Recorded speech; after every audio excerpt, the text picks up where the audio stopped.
Man, let me tell you something. Back in Louisiana, we used to have possum nights instead of game nights because ain't nothing brings out the worst in folks like trying to trap a critter that's already halfway to Narnia. But now I gotta let my friends invade my house monthly for game night. And I swear, it's like watching a bunch of toddlers wrestle a greased pig, especially when Monopoly's involved. We don't even play it right. It's like we're negotiating treaties for outer space. Like, look, Chad, you can bypass Boardwalk twice, but you gotta pay that damn late fee. I got a Blockbuster back in '04 deal. And the women, bless their hearts, they hit that wine and suddenly their brains evacuate the premises faster than a Baptist church on Halloween. They got two settings, stone cold sober and hunt. I think I just saw Elvis. There's no in between, no simmering. They just leapfrog over sanity. Straight into did I just try to pay my taxes with Monopoly money? Then last time my wife, bless her tipsy soul, lands on my property and I'm hitting her with the DJ scratching noises. You gotta pay that rent, baby, cha-ching, and she's slurring like a swamp donkey trying to recite Shakespeare. How much do I owe you, babe? Looks down, she's broke as a joke, so I snatch her piece, yeet it across the room like a crawfish at a Mardi Gras parade, and she starts getting all emotional. All you care about is winning. I'm thinking, dang, this escalated faster than a squirrel up a pecan tree, and I blurt out, well, all I care about is coming sometime. And then Harry and Wayne chime in with their own marital woes, like they're some kind of support group for Monopoly-induced existential crises. I swear next time I'm bringing the possums.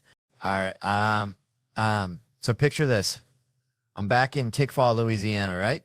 My Uncle Bobby, bless his heart, he had this pet raccoon named, wait for it, President McKinley. I swear that's what he called him. Anyway, McKinley was a menace. Stole dentures off the porch, chased the neighbor's chihuahua, classic raccoon stuff. But Uncle Bobby, he treated that raccoon like his own flesh and blood, even tried to get him a little coonskin hat for Christmas. Didn't go well. Raccoon bit him. So there I was, 7 years old, watching Uncle Bobby wrestle a raccoon while trying to put a hat on him. And I thought, man, this is love. This is true, unadulterated love. Man, let me tell you something. I get riled up faster than a hound dog chasing a possum up a sycamore tree. It ain't even funny. Like, tiny stuff sets me off. And I ain't talking about global warming or nothing political. Nah, I'm talking about straight up primal disgust. You ever see somebody eating and sweating at the same dang time? I'm talking like barbecue ribs, back porch 98 degrees, just dripping and chomping. I want to throat punch them. I swear to biscuits. Slow down, Earl. Ain't nobody gonna snatch that half-eaten rib out of your greasy mitt. What's the fire? But all right, that ain't even the main vein of my irritation. No, sir, it's deeper than that. Recently, I've come to this realization, and y'all might not like it, but I ain't sugarcoating nothing for nobody. I ain't got no patience for folks who ain't blessed with the looks. I said it. It's out there. Hang with me now. Don't go throwing tomatoes just yet. See, it ain't about being shallow. It's about the neediness, the constant excuse me. Where's the bathroom? Can you help me with this? Like, I want to treat them like stray cats. Get out of here. Go on scram. It's just too much, too damn much. Let me paint the picture so you don't think I'm just some backwoods monster. I'm at the bank, right? Normal Tuesday, pulling out of the parking lot. Gotta stop at that little booth, give the fella my ticket. So this dude, bless his heart, slides open the glass, leans out, and this fella could curdle milk with his gaze. But when he sees me, Theo Vaughn, he just lights up like a Christmas tree, practically drooling all over his ugly mug, all up in my face like Kevin Hart running the drive-through. And he's, I ain't letting you out of here till you tell me why you chose us, why you bank with the us. I'm thinking, bro, I got crawfish to boil. I ain't got time for your existential crisis. But he's serious, dead serious, staring right through me. So I say, fine, customer service, loan rate free check in there, happy now? And this is where I almost lost it. He goes, that's all you had to say with your little ugly ass. I said, did you just call me ugly? And he hits the button and I'm gone, fuming. I'm at Chipotle 2 blocks down, lines wrapped around the building, all because of this troll booth encounter. So I'm standing there ready to explode. And this woman behind me says, all sunshine and rainbows. Oh, it's such a beautiful day. I'm about to lose my damn mind, turn around and unload the whole clip. But then I see her. This woman could launch 1,000 ships. I mean, straight up goddess. And suddenly I got all the time in the world. I'm Miss Rogers. You know what? It is a nice day. We need some rain though. Haven't had rain in a minute. And she just turns around and says, I wasn't even talking to you. Oh, hell no. Excuse me. I just gotta know what made you choose Chipotle today. Silent. Then she says, I'm not telling you that, immediately making me realize I was the unattractive person in that conversation. And I know y'all probably ain't gonna like hearing this, but I'm telling you, no matter how good you think you look, you probably don't look that good. And the universe will remind you, like my wife, we were watching TV. That little Gollum monster from Lord of the Rings comes on all twitchy and weird, and she says, oh my God, babe, you do that. I said, bitch, what did you just say to me? Calling me a monster to my face. Is this how you treat people in this house? So I get it now. We're all just Smeagol trying to find his precious, even the beautiful ones, and probably especially the ones who work the bank booth. Man, let me tell you something. Growing up in Louisiana, we had this neighbor, Mr. Thibodeau, smelled like catfish bait and regret, always wearing a wife beater, even to church, right? Anyway, old Thibodeau, he thought he was a comedian, told jokes that would make a scarecrow blush, but he had this one about a crawfish walking into a bar. Nah, I ain't telling it. It's terrible. But it reminds me, people are getting so touchy these days. Like, my country's going plumb crazy. You know, Bryan Cranston, that Breaking Bad dude, he played a paralyzed fella in a movie, and folks got all riled up saying, why ain't a real paralyzed dude playing it? Like, hello, it's called AC Tecting, you dummies. Imagine a paralyzed dude trying to act paralyzed. That's just being still and reading lines. That ain't no performance. Reminds me of my buddy Bill. He's been doing all right for himself, you know? He was in this Pete Davidson movie. Says he didn't get fired, could get cut. You never know, but seems like it went great. First time getting to work with Judd Apatow for real, not just on Pete's show, Crashing, which, by the way, folks should check out next June. Get this, Bill's doing Mandalorian, the Star Wars thing, which is nuts because he's a sports fan meathead, barely knows what a lightsaber is. I'm like, Bill, you in Star Wars. You know what that's like? It's like when Joe DeRosa met Joe Torre, told me about this guy connected with the Yankees, the manager, Joe Tutelage.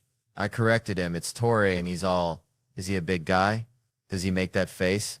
I wanted to strangle him.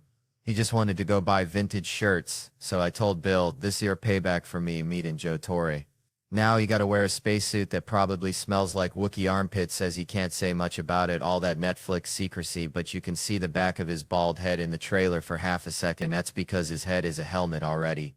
Redundant to put a hat on a hat, like a clown wearing a second wig. That's how busy he is. He's finishing up season 4 of F is for Family, but stand-up's always #1, and he's always been generous, you know. Even when I was a nobody at the Comedy Store, he'd watch my sets, give me punchline tips, always believed in me. Even when I was getting booked on TV shows and forgetting about my own hour, he saw something in me. Cool vibe and knows how to unleash the craze, not like those guys who just yell and stay loud too long. Nah, Bill knows how to blow them back in their seats, then bring them back down smooth. It's a gift. I brought his name up the store, told everyone he's one of the nicest guys, and he came out and was like, you got to say that? I'm about to rant about people in wheelchairs. That means a lot. Being a newer comic, it's intimidating. But people did it for him, he remembers. Like Dave Chappelle told him something funny back in the early 2000s. He held on to that like a life raft in the comedy condos and hell rooms for years. Dave thinks I'm funny, he'd tell himself, kept him going. Even in the green room broom closets on the road, Bill said he was funny, carried him through those weekends. When you start out, you're lost, no confirmation, no roadmap, just looking around, seeing what other guys are doing, thinking you got to do the same, ping-ponging from one style to the next. Joe Kai comes in with a street team. Next thing you know, you're thinking you need a street team too, but it was just telling stories back at Nick's Comedy Stop, driving back in from Boston, finding the nearest comic, telling a story, getting a laugh, hearing the older guys telling their stories, wanting to have some yourself, something better than just a bad open mic. And then getting out on the road, hearing your friends suffer. That's where the comedy comes from. So remember, folks, go watch Bill Burr's special Paper Tiger on Netflix. Check out his tour dates at billburr.com. Listen to his Monday morning podcast, one of the best out there. And then maybe, just maybe, go call that weird neighbor you had growing up and tell him their jokes ain't that bad after all. Because honestly, folks, sometimes it's the Thibodeaus of the world that remind us what's truly funny, just like the time he tried to put a hat on a crawfish. Nah, I still can't tell you that one. It's just too dang awful. All right. Settle down, folks. Let me tell you about my Aunt Shirley. Sweet lady. Bless her heart. Used to collect porcelain dolls. Hundreds of them. Creepy little buggers staring at her like they knew your deepest, darkest secrets. Anyway, she swore one blinked at her once. Said it was a sign from Elvis, who apparently communicated through antique dolls now. That's about as believable as trying to explain something on the internet these days. It's all just absolutes, like that Kaepernick fella taking a knee, trying to talk about police brutality. Something real, something that needs addressing, but folks just heard knee and saw a flag and lost their dying minds. My brother's fighting in Iraq. They yell like Kaepernick's knee was causing sandstorms or something. It's like trying to explain to a squirrel that acorns are food, not currency. Just ain't gonna happen. Reminds me of trying to get abs. Remember that? Used to think I'm gonna have a six-pack by summer. Ended up looking like I swallowed a keg. The effort involved. Lord have mercy, personal trainers yelling at you. Chefs making you eat sprouts that taste like sadness. Electrocution making you question your life choices. All for something you can achieve by breathing wrong. Meanwhile, getting fat. Now that's effortless. Just lay on the couch, shoveling in those sweet, salty treasures like a dang gopher. No trainer needed. Just pure unadulterated bliss. See, growing up, my family wasn't exactly huggy. More like two cacti trying to dance. Awkward and prickly. First hug I remember was when I moved out, and it was just bam, done. Like two parking meters bumping uglies. Haunts me to this day. I gotta yell at that memory sometimes just to shut it up. Shower regret is real. Let me tell you, that's where all the dumb stuff I did in third grade comes back to haunt me. But I asked my mama about the lack of affection. You know what she said? Your daddy didn't want me hugging you boys might make you gay. Lord have mercy. That's like saying, eating grits will make you speak Cajun. It's just plain wrong. But she was protecting him. See, he was afraid of raising sissies. So he sacrificed our hugs for the sake of machismo. It's twisted, I know, but hear me out. That's family, right? My dad was trying to improve on his childhood. Probably grew up in a barn where affection was a sign of weakness. So he took it from don't change his diaper, let him wallow in his own filth, to no hugs or else. And maybe, just maybe, if I ever have a kid, I'll take it one step further. No drama class. I'll yell, not 'cause I hate drama. Well, maybe a little, but 'cause I'm improving on my dad's childhood. Keeping the grit.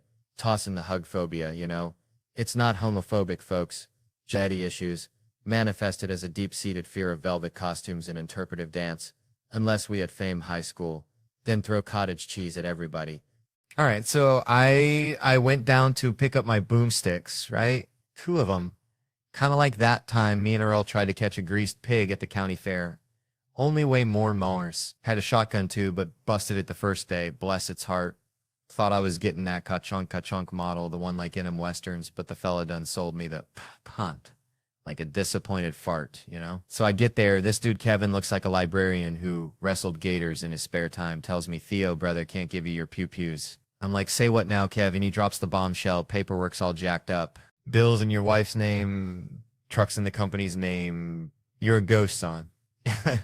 Now, I started cackling like a hyena at a Tupperware party because all I could think was, damn, the system actually works. Felt safer knowing I couldn't get my hands on those things than if he just handed them over like candy corn at Halloween. Told him straight up, Kevin, this is beautiful, like seeing a squirrel water ski, but he just stared at me dead serious and said, oh, you're getting your damn guns. Suddenly felt like I was eating grits with a fork. Something just ain't right. Turns out Kevin, bless his heart, had a workaround. Called up my lovely bride. Told her to print out a blank lease. Write that I was renting a broom closet from her. Fax it over. And bam, problem solved. She about died laughing, said the place was booked solid with her imaginary yoga instructors. But she sent it anyway. Gotta love that woman. Got my guns. Love him like a stray dog. Loves a belly rub. See a gun in the movie. I'm calling Kevin faster than you can say sweet tea. Like when I FY Agent Smith rocking that Desert Eagle. I had to have it. Kevin said California ain't playing that 50 caliber game, but he'd hook me up with a 40 and a workaround, bless his soul, and then try to upsell me on an AR-15. Now, I ain't saying I'm irresponsible, but I did lose my Glock in the shower for 9 days. Felt like I'd lost a tooth or something. My wife, bless her heart, heard AR-15 and came storming in like a honey badger on bath salts yelling, is that some bitch trying to sell you another one of them? Killing machines. I told Kevin I ain't gonna be part of the problem. I'm gonna be the dang solution. No more lost guns, no more scared kids, just my Desert Eagle and a shotgun. She says that's the man I married, like I just cured cancer or something. Kevin asks if he's on speaker and then proceeds to tell me, in the event of an apocalypse, an AR-15 is the only way to protect my family. Like, Civ 6 are gonna give a dang about my southern charm. I couldn't help myself, I swear. I asked if he could get one with a bump stock. My wife promptly canceled my lease faster than a catfish can swallow a cricket. Guess I'll be sleeping in the doghouse with old Blue tonight. Man, Montreal, y'all are alright? Alright. Reminds me of shrimping back in Tickfall, Louisiana, where the only thing louder than the mosquitoes was my Aunt Shirley and Uncle Dale for drinking all the RC Cola again, you know. That woman's voice could peel paint off a barn from 50 yards. That's the thing about women, ain't it?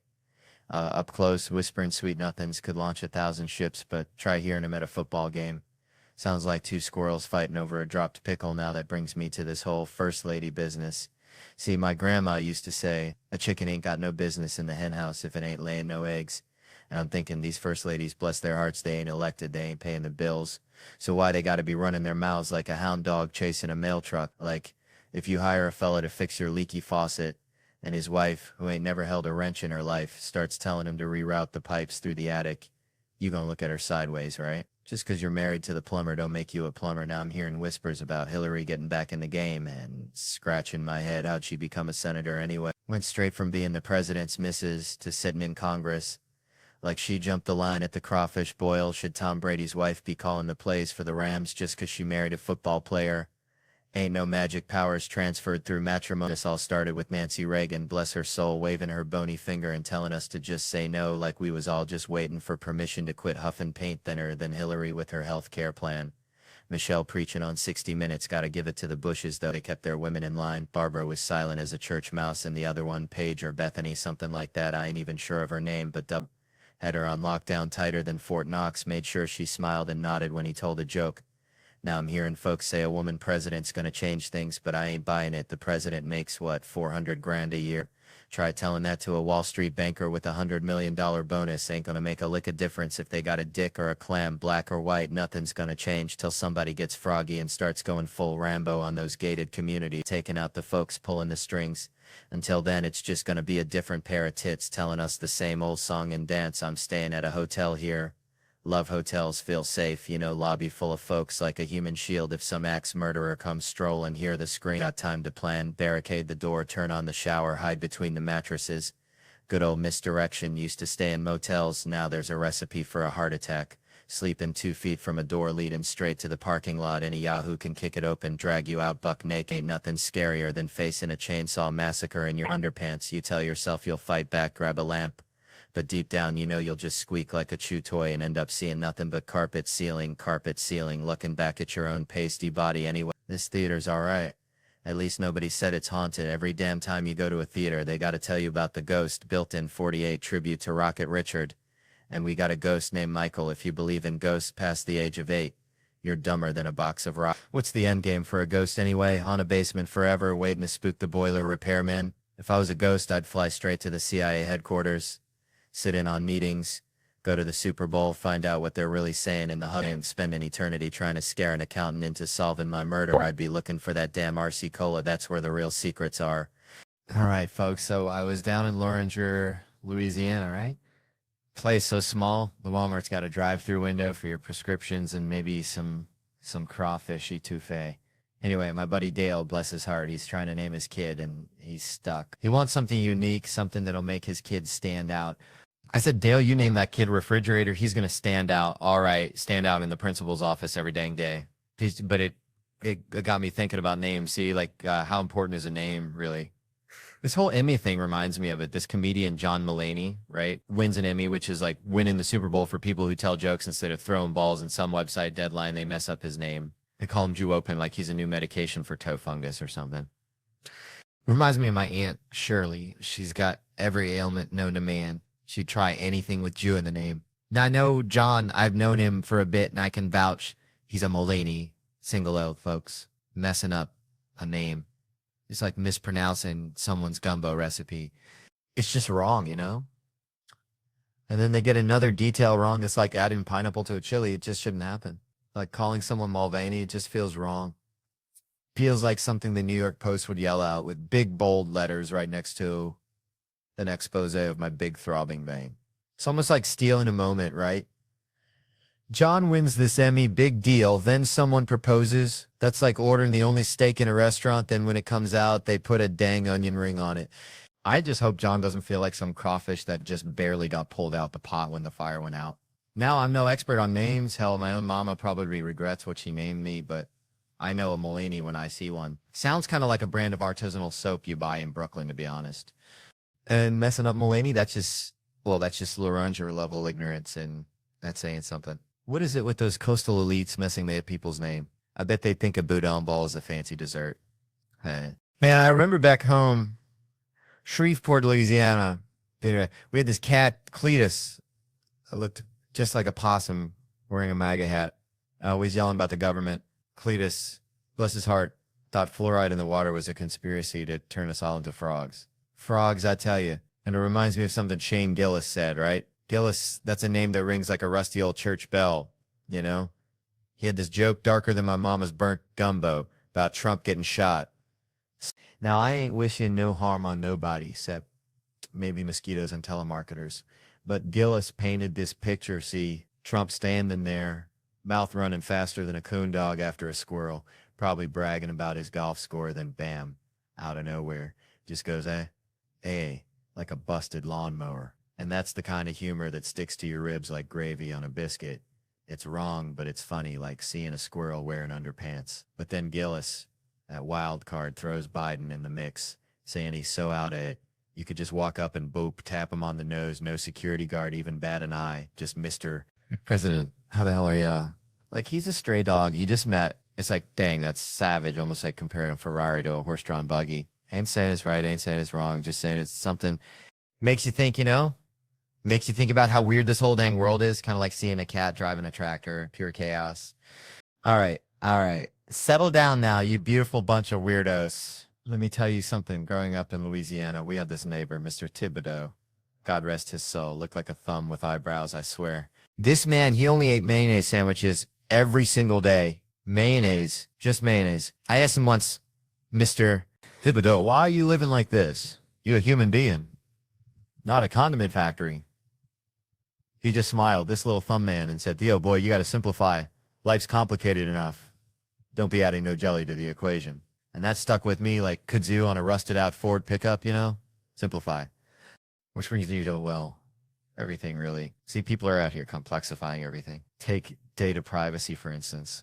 Seems simple, right? Keep your stuff safe. Don't let the lizard people in Silicon Valley sell your grocery list to the Russians. But no, it's all algorithms and encryption and GDPR. Sounds like a disease you get from kissing a swamp creature. It's like they took Mr.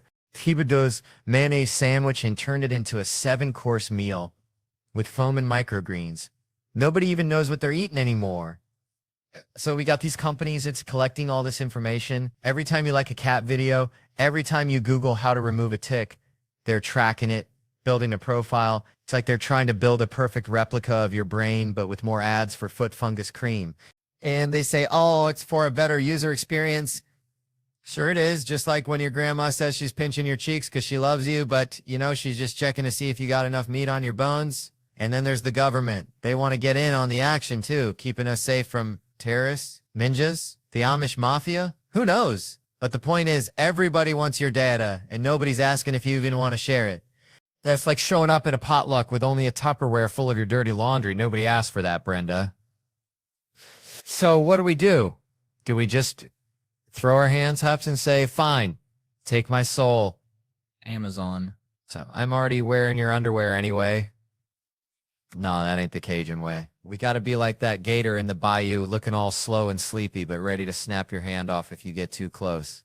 We got to demand transparency, know what they're collecting, how they're using it, and have the right to say, hold up, partner, that's my brain you're messing with.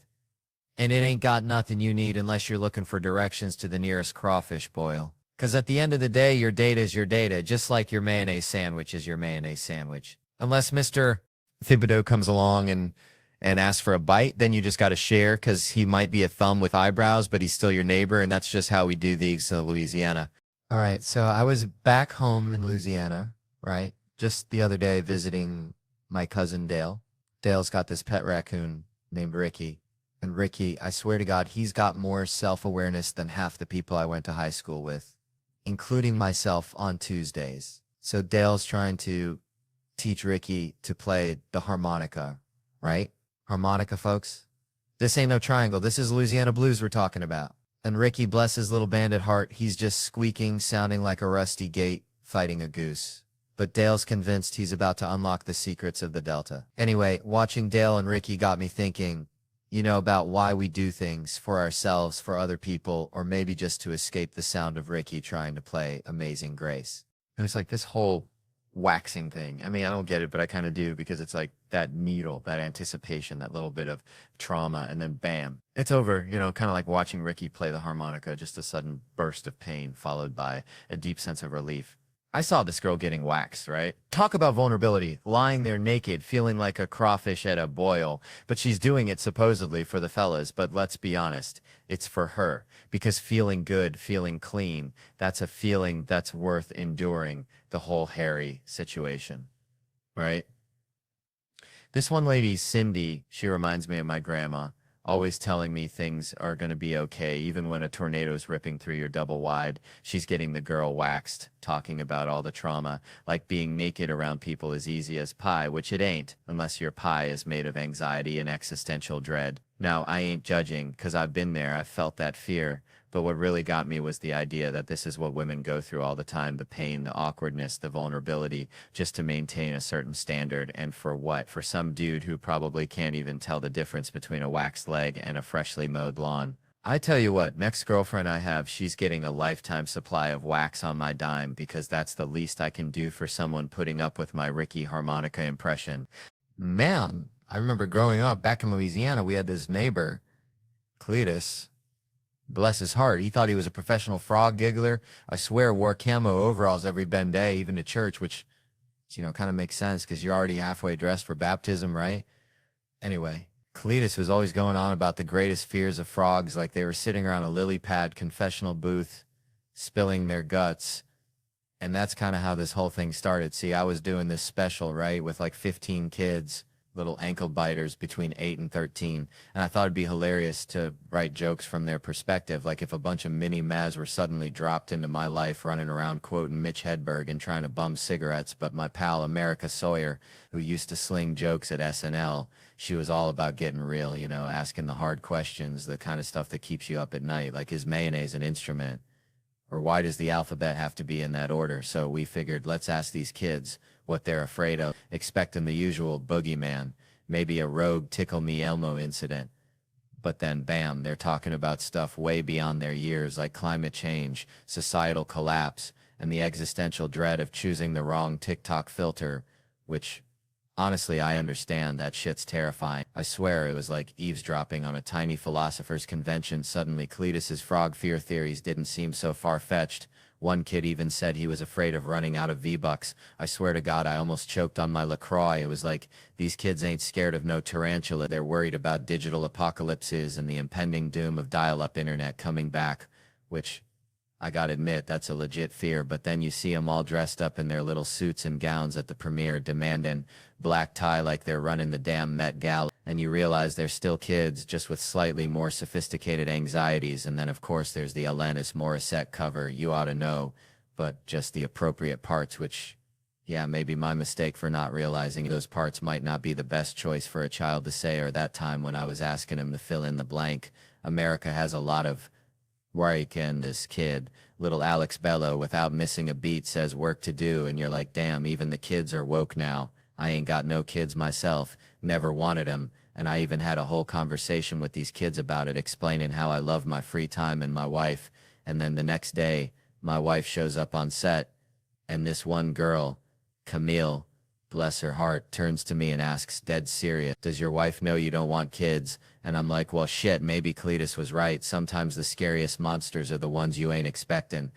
All right, so I was at this gas station, see, back in Louisiana, and this dude's got like 3 teeth, right? And he's trying to buy a lottery ticket with a handful of nickels.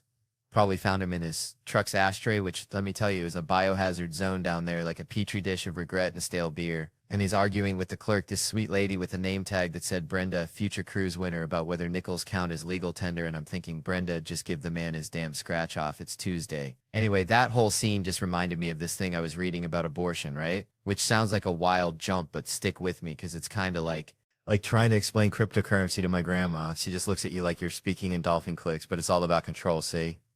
See, this dude with The nickels he wants to control as destiny, even if it's just the fleeting hope of winning enough to finally fix his truck's AC.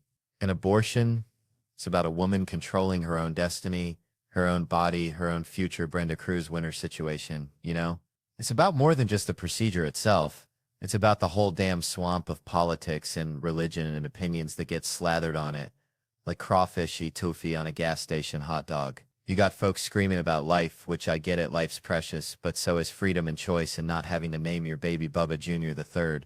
It's like we're all just trying to navigate this crazy world with our handful of nickels, hoping to scratch off a little bit of happiness before Brenda gets to cash in on her cruise and leave us all behind to sweat it out in the parking lot. Wondering if we should have just bought that Slim Jim instead. And that, my friends, is why I think abortion is kind of like a gas station lottery ticket. You might not win, but at least you get to choose whether you want to play. Man, timeshares, remember those? It's like the mullet of vacation ownership, business in the front, party in the back of your bank account getting drained. It reminds me of my Uncle Dale. Used to sell vacuum cleaners door to door. Swore he was going to retire on dirt futures, whatever the hell that was. Anyway, timeshares. Thought Airbnb killed him. But then I started thinking Airbnb's just a timeshare with extra steps, right? You're sharing somebody's time and probably their questionable hygiene habits. Let me tell you, I ain't trusting no stranger's loofah. That's where the swamp creatures breed. I'm telling you. Speaking of swamps, used to stay in these budget motels back in Louisiana. Felt like I needed a tetanus shot just looking at them. But hey, $60, and at least I knew the roaches were paying rent just like me. Now, Airbnbs, they want you filling out forms like you applying for a goddamn mortgage, then they got signs everywhere. Don't flush the toilet paper, pet the cat, but not too much. It's like taking a pop quiz on somebody else's weird life. Went on vacation once, end of December, first one in years, felt like a damn alien. Stayed at a resort, though. No way I'm trusting Brenda from Des Moines with my vacation serenity. Hotels impersonal. Hell yeah, that's the point. I want anonymity. Not a family photo album staring at me while I'm trying to unwind. Imagine getting intimate in an Airbnb surrounded by pictures of strangers skiing in Tahoe. Talk about a mood killer. It's like getting blue-balled by a stock photo. Tried the Airbnb thing once. Peak pandemic, figured I'd live large in Phoenix, rent a mansion with a basketball court and a pool. Baller status baby, but the gig got canceled, only got half my money back. Felt like I got scammed by the Monopoly man. Man, back in Shreveport, we had this drinking crew, real deal redneck poetry slam. You know, me, Mark, Sam, and this dude Soder, who looked like if a scarecrow and a golden retriever had a baby. And then there was Nate, bless his heart. Nate could only book gigs at this place near Broadway, like the armpit of the New York comedy scene. They call it the world, like a Walmart greeter directing you to enlightenment, and he'd be doing unpaid sets at 11 p.m. while they're charging cover. This is like prehistoric comedy days, like finding a fossilized microphone, and this is before Soder was selling out stadiums. Wild, right? Anyway, the world was basically the Broadway comedy club's ugly stepsister. Like they'd be advertising Dave Chappelle's here tonight, knowing full well Dave was probably at home eating a gourmet grilled cheese. And one time I swear they tried to pitch me Tina Fey was going to do stand-up. Like, who are you trying to fool? You think she just ditches 30 Rock for this? And the mural on the wall was like a fever dream painted by someone on Bad Shrimp. But the real kicker, they served fake alcohol, like the kind made from corn syrup they sell near schools. Because they don't have a real liquor license, it's like trying to get drunk off communion wine, which, thinking about it, is probably worse. And it was 12% strength. You know, order a vodka tonic and you're basically getting a grape soda with a buzz. I even got spat on at that joint, like full-on loogie warfare. I was roasting this dude in the front row, felt like I was talking to a donkey, and he just lets loose, right on my chest. But bless those sassy Hispanic waitresses, they jumped in front of me like I was El Chapo. They were ready to throw down. And Chris Murphy, the man's a saint. He walked me out like I was fragile, said he's waiting for you, pal. And the first threesome I ever had was a direct result of getting spat on, though. 2 girls in Philly saw what happened, said, screw that guy. Come on, let's go drink. So we went out drinking, had a threesome. The details aren't fit for conversation, but you get the idea. It was a different kind of spitting story, let's just say. And my cousin, he's a simple guy. He says, you left with those 2 chicks? I said, yeah. And he says, I gotta start getting spat on more often. That's when you know you had a good night. You know, when even getting assaulted turns into a win. Like finding a $20 bill in your old jeans, only it's covered in saliva and questionable life choices. All right. Settle down, y'all. Let me tell you something. Reminds me of the time my cousin, Skeeter, tried to train a squirrel to water ski on Lake Pontchartrain. Real deal. Skeeter was convinced he could make this squirrel a star, had this whole contraption rigged up with toothpicks and a tiny styrofoam board looking like something out of Honey, I Shrunk the Kids. Now, Skeeter, bless his heart, ain't exactly men's material, more like a box of rocks with a mullet, but he's got this unwavering belief in the absurd, you know? Anyway, this squirrel named Nutsy, by the way, because Skeeter ain't exactly creative either, just kept swimming back to shore looking at Skeeter like he was speaking Martian. Skeeter got frustrated, started yelling at the squirrel, "Hold on tight, Nutsy, you gotta commit." Made me think about these comedians getting booed off stage, feeling like that squirrel just wanted out of there, looking at the crowd like y'all speaking Martian or something. See, there's something primal about stand-up. It's like bare-knuckle fighting with words. You gotta walk out there naked as a jaybird and tell a room full of strangers that you're funnier than they are. All right. So I was down in Tickfaw, Louisiana, visiting my uncle Earl, bless his heart. He's got this rooster named Clarence that thinks he's a dang opera singer, just screaming at the moon all night long, kept me up more than a possum in a laundromat. But anyway, Earl's watching Law and Order, and he's yelling at the TV. They're always stealing stories out of the newspaper, dang varmints. And it got me thinking, like, that one time on SVU, they did that whole sex addiction thing, right? I remember when all them Hollywood types were coming clean, like a bunch of sinners at a revival meeting. So Ice-T, bless his icy soul, he's trying to figure it out, like explaining the internet to a squirrel, and finally it clicks, bam, close up on Ice-T, and he's all, "Oh, I get it. You mean like when someone drinks too much moonshine or snorts that white stuff or bets the farm on them crawfish races." And I'm thinking, yeah, Ice-T, you got it, partner. But dang it, I could have watched a whole dang marathon of just Ice-T giving examples, just him sitting there deadpan, like, or when someone chews too much tobacco, or like when someone buys too many porcelain dolls from QVC.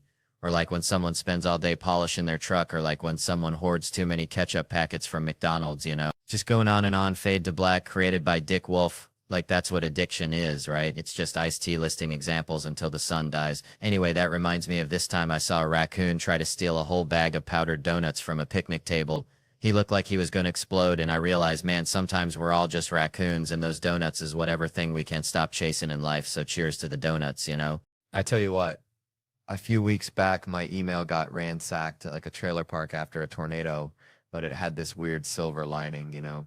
It was one of them deals where they crack into your digital mailbox and start slinging spam links to everybody you ever even side-eyed in your address book. So basically, I became a digital typhoid Mary, spreading a rash of weirdness to all my contacts, which honestly was kind of like killing two birds with one stone because I'm terrible at keeping up with folks. I'm like a hermit crab with a smartphone. Consider it my Christmas card for the year, a digital thinking of you with a hint of identity theft.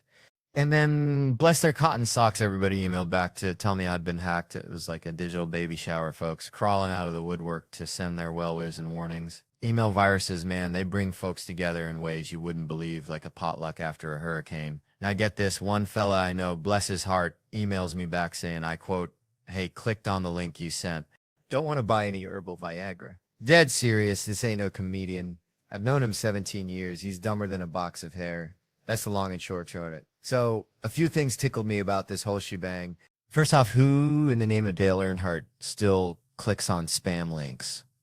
And this link, mind you, looked like it was cooked up in a meth lab. Dollar signs and swastikas, like HPV wrote a website. He gets this in a blank email and thinks, yep, that's the ticket. Clicks on it with gusto, and then gets whisked away to a website selling this herbal Viagra, and his first thought is, Theo's getting into the snake oil business. But you know what kind of stung my biscuit? The thought that he figured that's how I'd hawk herbal Viagra, like I'm some kind of backwoods huckster just dropping links in blank emails with the subject line, "Check this out," which, by the way, ain't never been said by me in my entire life. If I was going to spam everybody I ever met about some shady new hustle, I'd pen a damn novel of an intro letter first. Dear friends and family, comedy didn't pan out. Turns out folks ain't paying to hear about my childhood in rural Louisiana. But have you ever hankered for some Viagra, but feared the side effects of the non-herbal kinda? Well, me and my Cayman Islands business partners got the remedy. Click on the swastika below and be whisked away to the world's ugliest website. Hope you can read pink on purple, because that's the layout we chose. Thank you, and may the Lord be with you. That's how I roll. Ain't no half-stepping. And speaking of time, I crossed the 30-year mark recently, which changes how you watch movies, you know? When I was a rugrat watching action flicks, I'd identify with the hero, the fella trying to save the day. Now, I only relate to the side characters, the ones rolling their eyes in the corner, like the dudes who'd have to deal with Spider-Man's dry cleaning. That's where I'm at now. You know who my hero was growing up? Michael J. Fox as Marty McFly in Back to the Future. Love that dude. Want to be him. But I watched that movie again recently, and Marty McFly's 17-year-old high school student. His best friend is a disgraced nuclear physicist. And I swear to God, they never explained how they became friends. And we were all just cool with it. Nobody batted an eye. We were just like, who's his best friend? A disgraced nuclear physicist? Okay, yeah, proceed. Yep, that checks out. Proceed with the movie. Back to the Future is a classic, no doubt, but it's a downright bizarre movie. I'm telling you. Imagine the pitch meeting. Two fellas strolling into a movie studio saying, okay, we got an idea for the next big family action movie. It's about a fella named Marty. He's a high school student. Real lazy. Always sleeping late. The studio guys are like, okay, is he cool like Ferris Bueller? And the writers are like, nah, but he's got a best friend. Yeah? Who's that? Oh, just a disgraced nuclear physicist. I'm sorry, is this another student? Oh, no. This other guy's like 40 or 80. We ain't sure how old he's supposed to be. Anyway, so one day, the boy and the scientist, they build a time machine. Whoa. Okay, I see where this is going. Let me guess. They build a time machine and go back in time and stop the Kennedy assassination. Oh, no. It's a real good idea. We didn't even think of that. Okay, well, what do they do with the time machine? Well, now I'm embarrassed to say. All right, here goes nothing. We thought it'd be fun if the boy, went back in time and tried to make moves on his own mama. So we thought that'd be a hoot. And then, oh yeah, no, but don't worry. He doesn't actually get to Netflix and chill with his mom because this family friend named Biff shows up and tries to have his way with her in front of the son. And then the dad, he has to defend her honor. And we're also going to say that a white man wrote Johnny Be Good. So we're going to take that away from them too, just for kicks. Well, this sounds like a fantastic movie. We are definitely going to make this. Now, you say they go to the past. You want to call it Back to the Past? No. Back to the Future. Right, but they go to the past. Yeah. But it's like, what? The sweet tea is going on. Man, I was just down at the Piggly Wiggly the other day, right? And this fella, bless his heart, he's trying to return a watermelon. Says it didn't taste like nothing. Like, what you expect? Sunshine, a symphony in your mouth. Anyways, it got me thinking, like, this whole putting yourself out there thing, Like, when I first started doing that weird voice for Digman, that Nick Cage meets psychopath, I don't even think Nick Cage knows he's the muse. He's probably too busy wrestling alligators or something. He ain't watching Comedy Central, probably busy building pyramids out of his old scripts. But seriously, South Park's right before us, and those fans are die-hard. Been watching longer than my grandma's been making sweet tea, which is saying something. So all I'm asking is y'all, just leave the TV on, all right? Let Digman play in the background.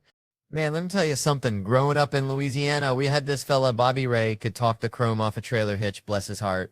You date him the time, and 3 hours later, you're learning about his hernia operation and the squirrel he saw burying nuts that one time. Anyway, it got me thinking about talkers. See, I ain't talking about the ones who just like to yap. I mean, the long talkers. You ever notice they always got to lean on something? Like they're powered by conversation, and if they stop, they just collapse. Like a busted waterbed filled with lukewarm chitlins. I avoid them like the plague, like church on a Sunday morning. But then it hit me, kind of like that time I accidentally ate a wasp. Thinking it was a raisin. Comics.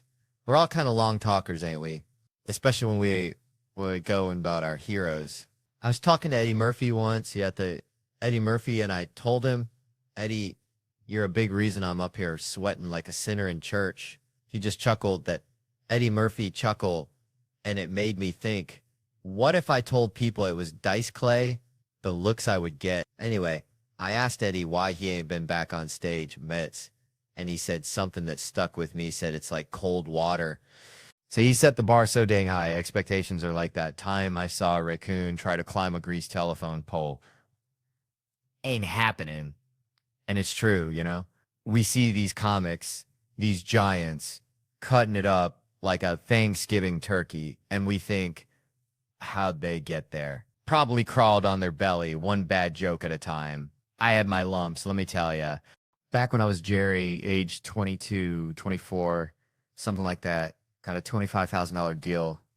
I thought I was King Tut, called my brother, bless his heart, and I said, brother, we get mom a house, dad a house, you a house. Dad gets that truck he's always wanted. We set. Money, gone. IRS knocking like a woodpecker on a crackhead's front door. Had to tell Dad, sorry about that house, Paw Paw. 9 people living in that dang thing, but what you gonna do? Point is, in comedy, we ain't got many chances.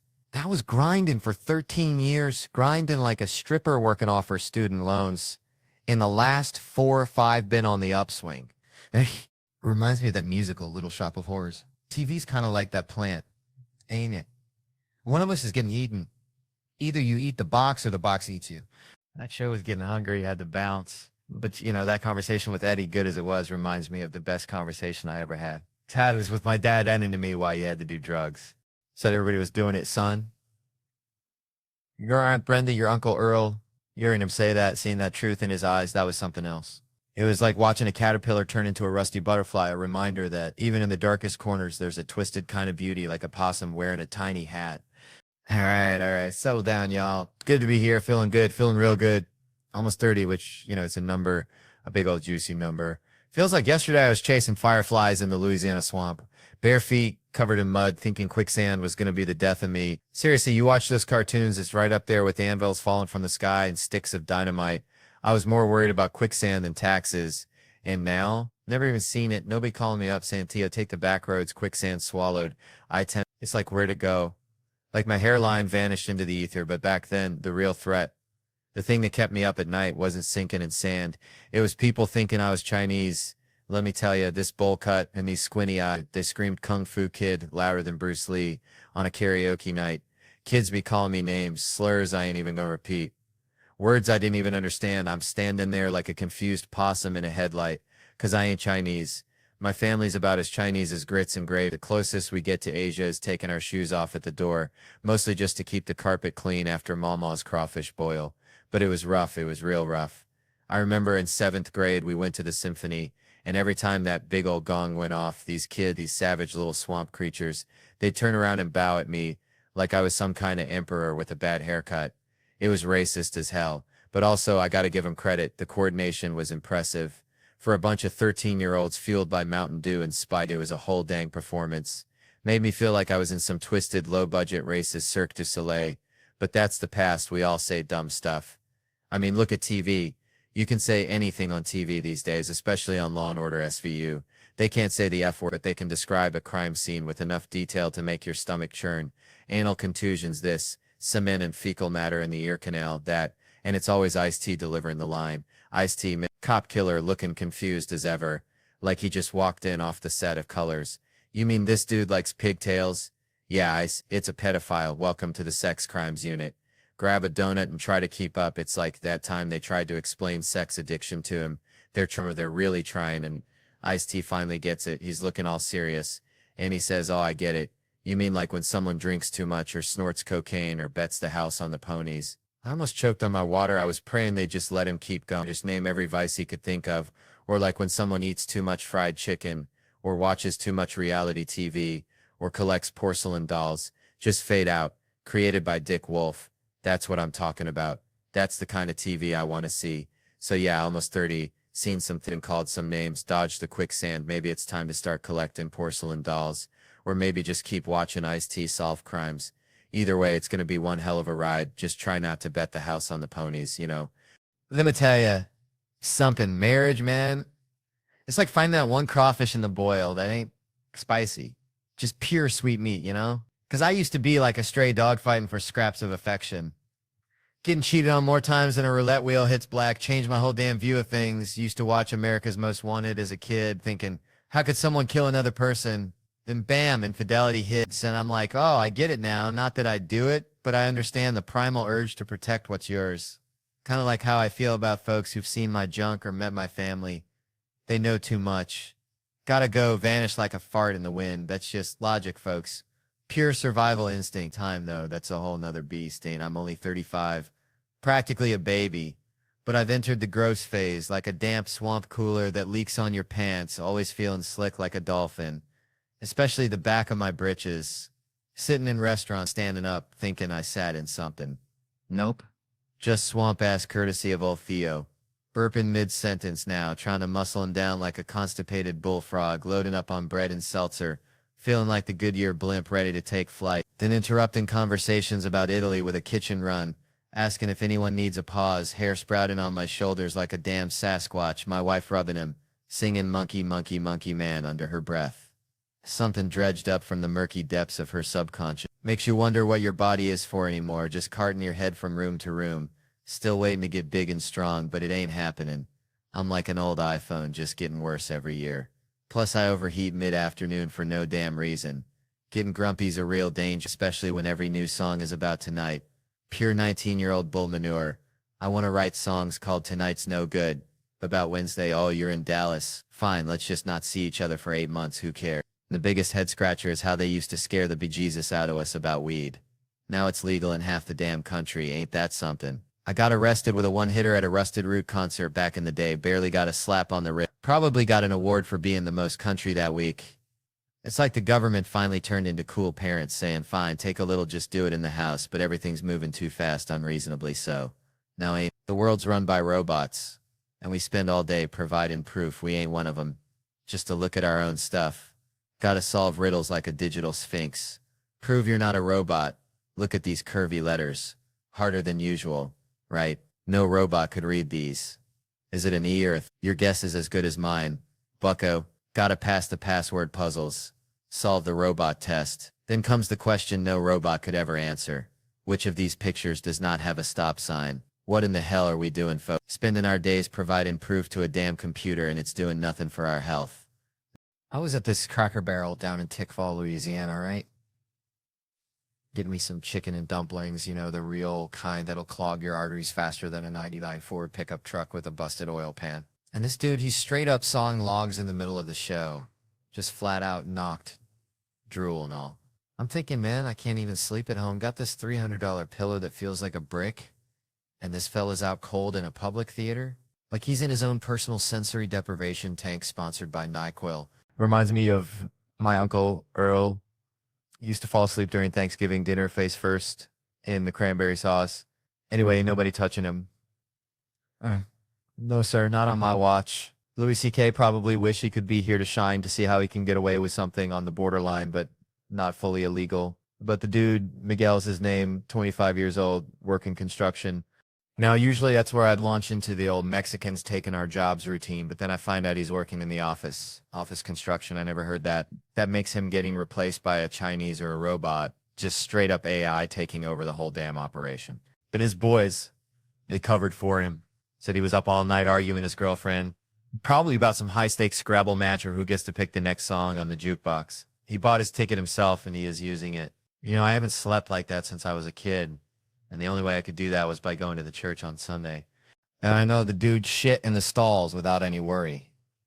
And sleeps right in front of Jesus on Sunday. But I'm thinking, here's this dude, Miguel, living the dream unconscious and carefree, while I'm up here battling insomnia like it's a goddamn UFC fight. We even dimmed the lights, played some spooky music, felt like a damn exorcism was about to go down, except the demon was just exhaustion. I even yelled, La Policia. Miguel didn't even flinch. I swear he could have been in a coma for 8 years, slumps on his 4th term, and he'd still be snoozing. He wakes up, and I thought he was dead, and he didn't remember anything. I asked, what was your favorite part? And he said, it's over, and now it's Saturday. Turns out the dude does both residential and commercial construction, the whole damn shebang. 25 years old, and worn out already. What's he going to be like when he hits 40? A human-shaped pile of dust held together by duct tape and caffeine. Still, he gave me an idea. Maybe I should start sleeping in public. Get some of that sweet, sweet Miguel level unconsciousness. Maybe even go to church, face Jesus, and shit in a stall like him. Who knows, might just cure my insomnia or at least give me some good material for the next show, but he is not worried about shitting and sleeping in public.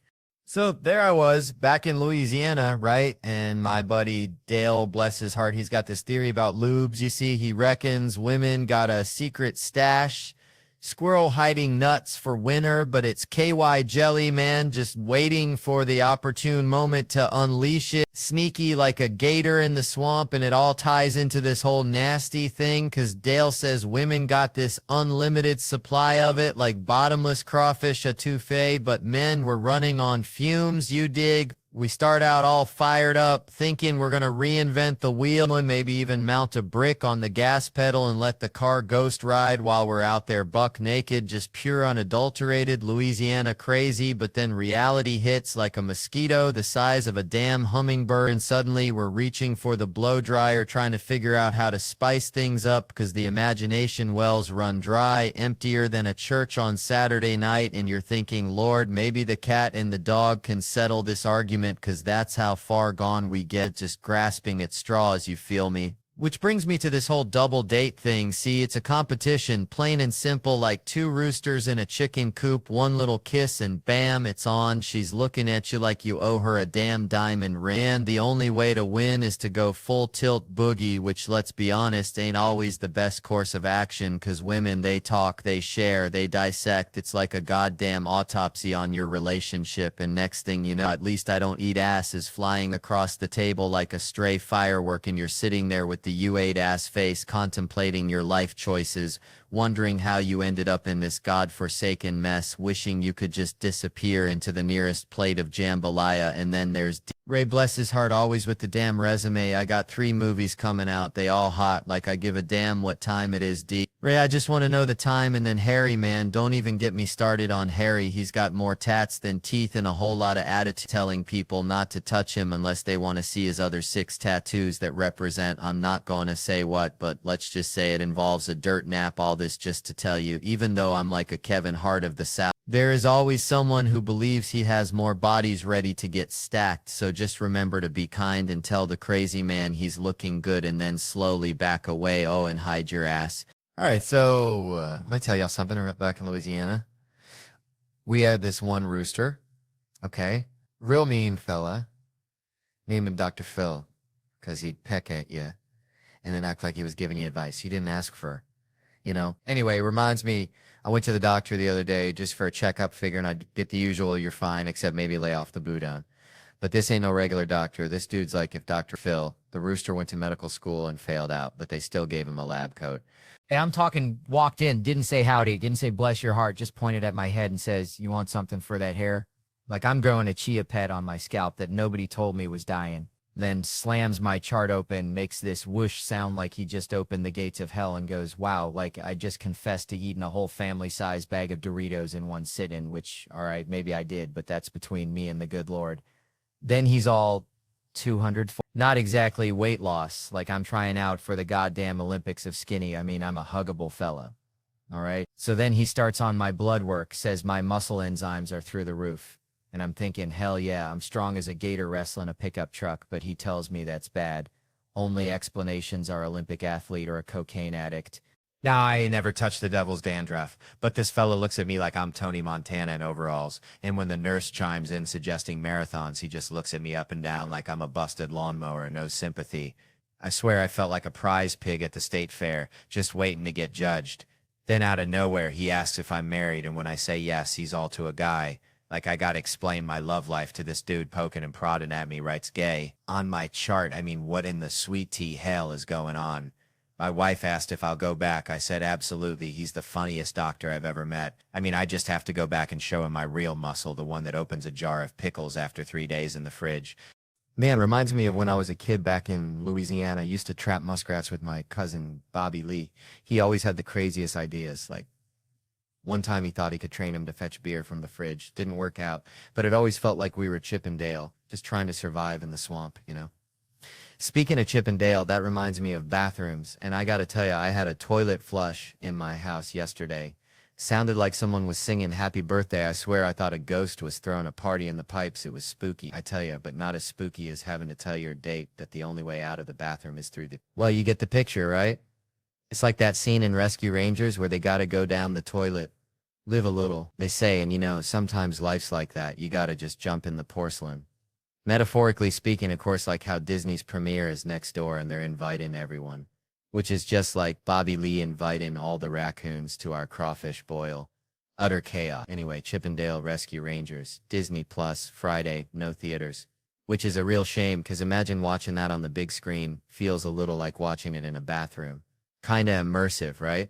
But hey, at least Cheryl Hines is going to be there. Probably not in a toilet, though. But hey, at least it's not in theaters, because you know what that means? I don't have to take off my house shoes. Now ain't that something? Man, growing up in the sticks, we had this dog, Biscuit, dumber than a box of hair, right? Would chase his tail till he puked, then lick it up. That kind of stupid. Reminds me of trying to sleep these days. Got this fancy ass pillow, cost more than my first car, and I'm still up at 3 a.m. counting imaginary sheep that are all doing the Macarena. Speaking of sheep, saw this dude the other day slumped over in public, sawing logs louder than a chainsaw convention, and I'm thinking, that son of a biscuit eater is getting better sleep than I've had in a decade. So naturally, my brain goes into full-on prank mode, like when me and my cousin Billy Bob tried to convince Mrs. Henderson that her cat could talk. Yeah, story. Involved a walkie-talkie and a very confused meow, and I'm plotting how to give this Sleeping Beauty a little wake-up call.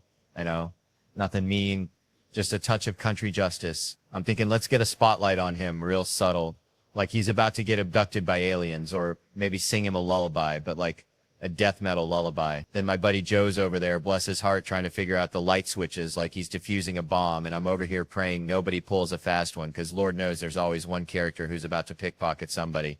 And I wanted to bust out the dang police lights, but, the front rows get all defensive, and I didn't want him to try and leave.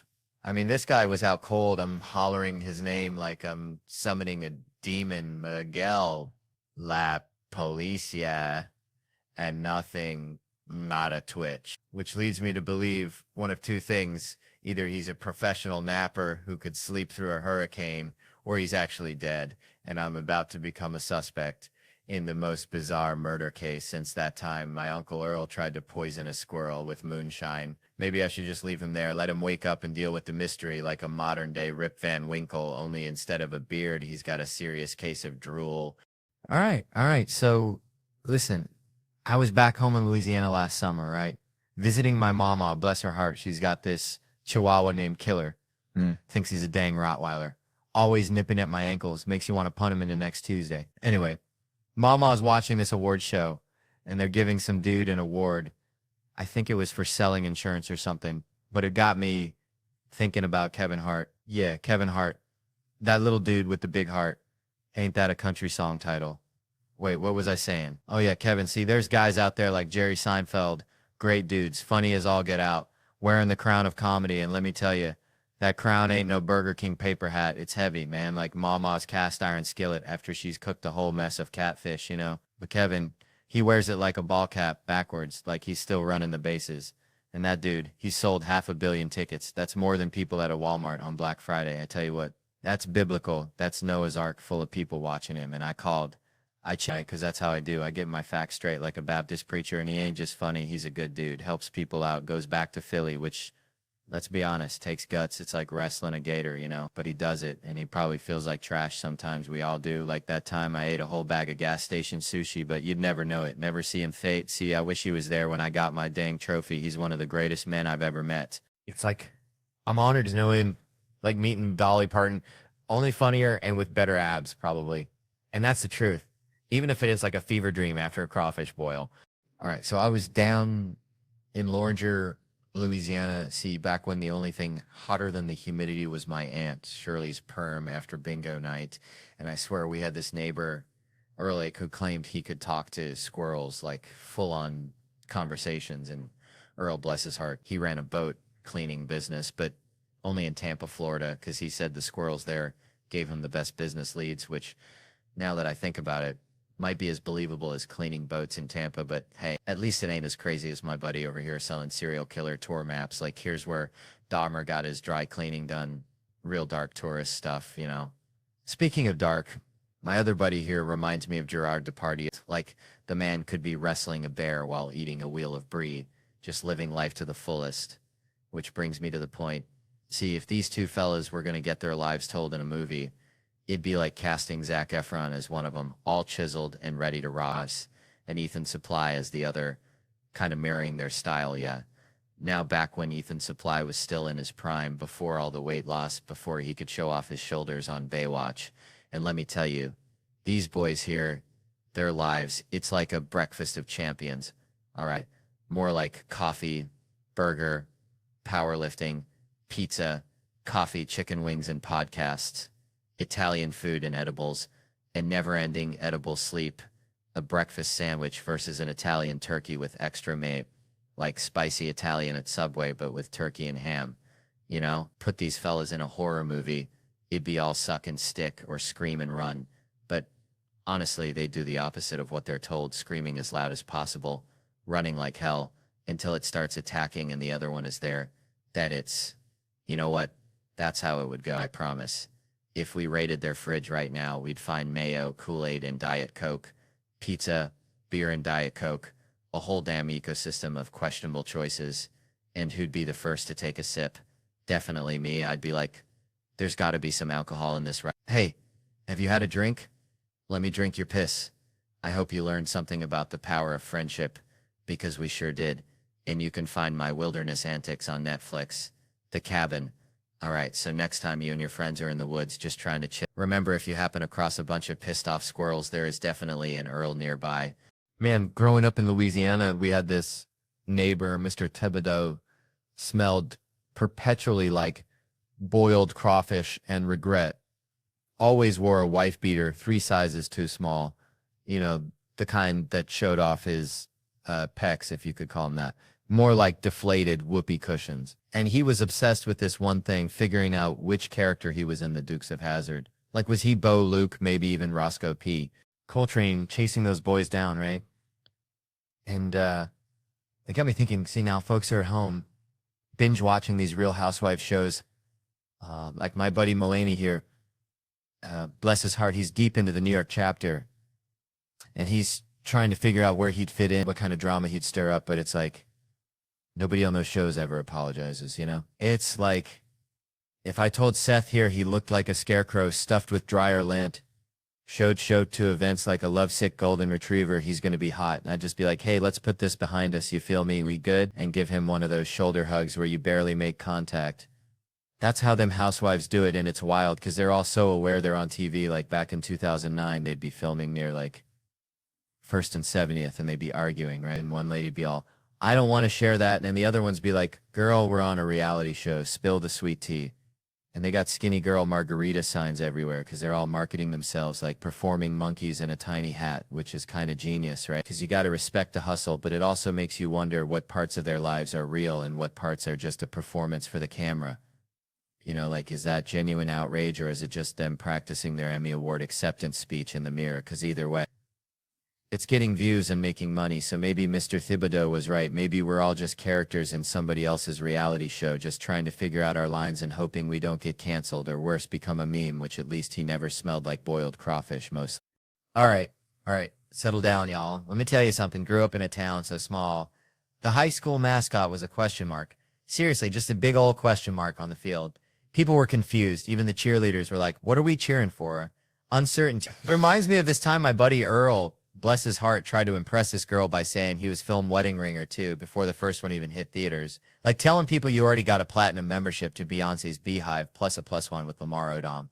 Back when he was still rocking princess cut she jeans, which by the way is a crime against fashion, worse than Floyd Mayweather and them damn cowboy boots. Somebody lock that man up. Stylist needs to be fired or 2 Chainz showing up to court in a suit.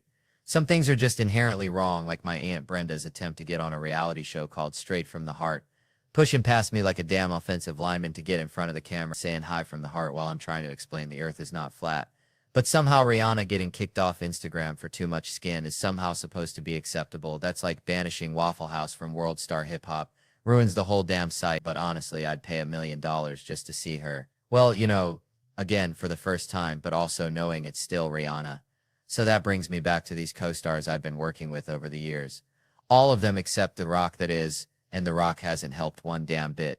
Stevie, I'm looking at you. You ain't gonna help nobody except the inmates, Stevie. What is wrong with you? You look like you shop at the Velvet Sweatsuit store next door to Nacho Dick Emporium. And I swear to God, they are all just as ridiculous as waiting 45 minutes for a sandwich from Quiznos. Just needs more dreamers, and definitely not Will Packer sitting beside me at award shows. 5th black dude in a row. I think they have a row of just like all the black folks just chilling there, and Amy Schumer is just getting it thrown in her face, which I'm okay with, and then Whoopi Goldberg just goes on The View and says some wild shit. I can't even rip. I gotta shave again because of all the stupid that's going on, and then some guy's throwing me off while I'm about to rip on this stage in camouflage. He thinks his petite jacket is gonna save him. You know, maybe I don't have a college degree, but I got a yacht. Well, I will have a yacht. It's on credit. I'm just saying I thought I looked cooler in a suit, and now I feel like I look like a head in a box, so I look like a guy with a head, so I don't know. Maybe I should dress like my friend Earl. So, growing up in Louisiana, right, we had this neighbor, Mr. Thibodeau, who collected bottle caps like obsessively. He had them glued to his car, his house, even his dentures, I swear. But he always told me, Theo, boy, life's like a bottle cap, shiny and meaningless until you find the right bottle. And I never knew what that meant until I made this music video. See, because it all started with Segal. Yeah, that's Steven Segal, my sensei, the Aikido master, who's now like a Russian ambassador of beef bake or something. I wanted to honor him, even though the man looks like he's starring in a vodka commercial, you know? So we're there on set dancing for like 4.5 hours straight for an 80-second video. And let me tell you, those dancers are saints. They move like swamp angels, just grinding and shaking like it's nothing, while I'm out there looking like a confused crawfish in a hurricane, exhausted, everything hurting. But Segal would be proud. I know he would. Plus, we needed Bert Kreischer, my buddy, to play a bigger version of himself, which is kind of redundant, like ordering a double cheeseburger with extra cheese. But we needed his face. See, so we tricked him, told him we were filming promos for our podcast, Two Bears, One Cave, and he just sat there making faces like a chimpanzee trying to understand algebra, and they weren't even recording the sound. Just the video, pure genius.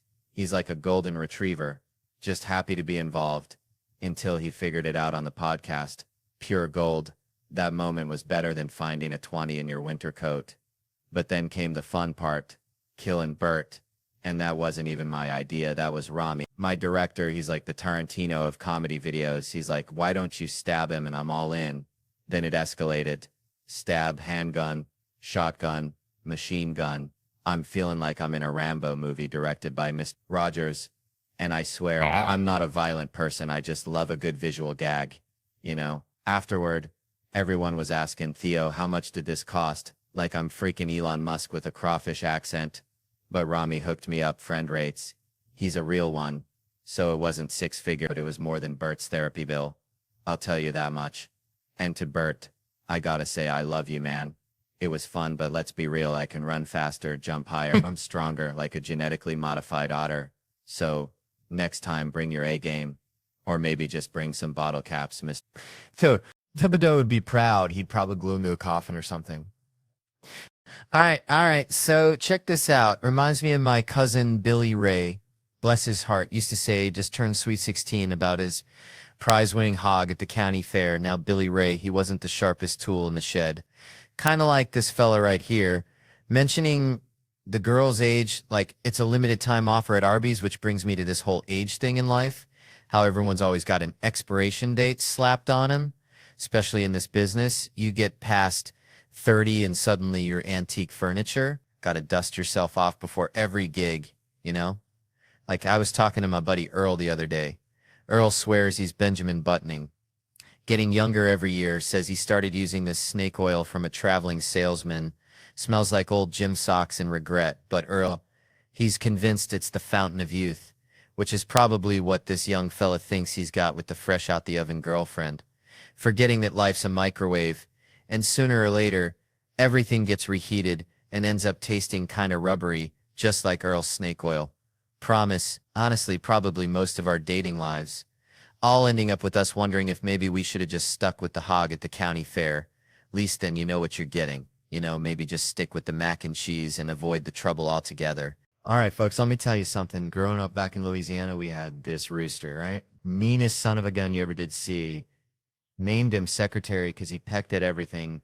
Even the postman picture that a rooster hating on official mail delivery makes about as much sense as kale smoothies. Anyway, that rooster was a jerk, just like my luck on the road sometimes. 8 years back, I was a youngin' hitting the sauce a little too hard, stand up in Seattle, trying to woo a girl, but her friend, oh Lord, every 30 seconds not interested, then she could do better.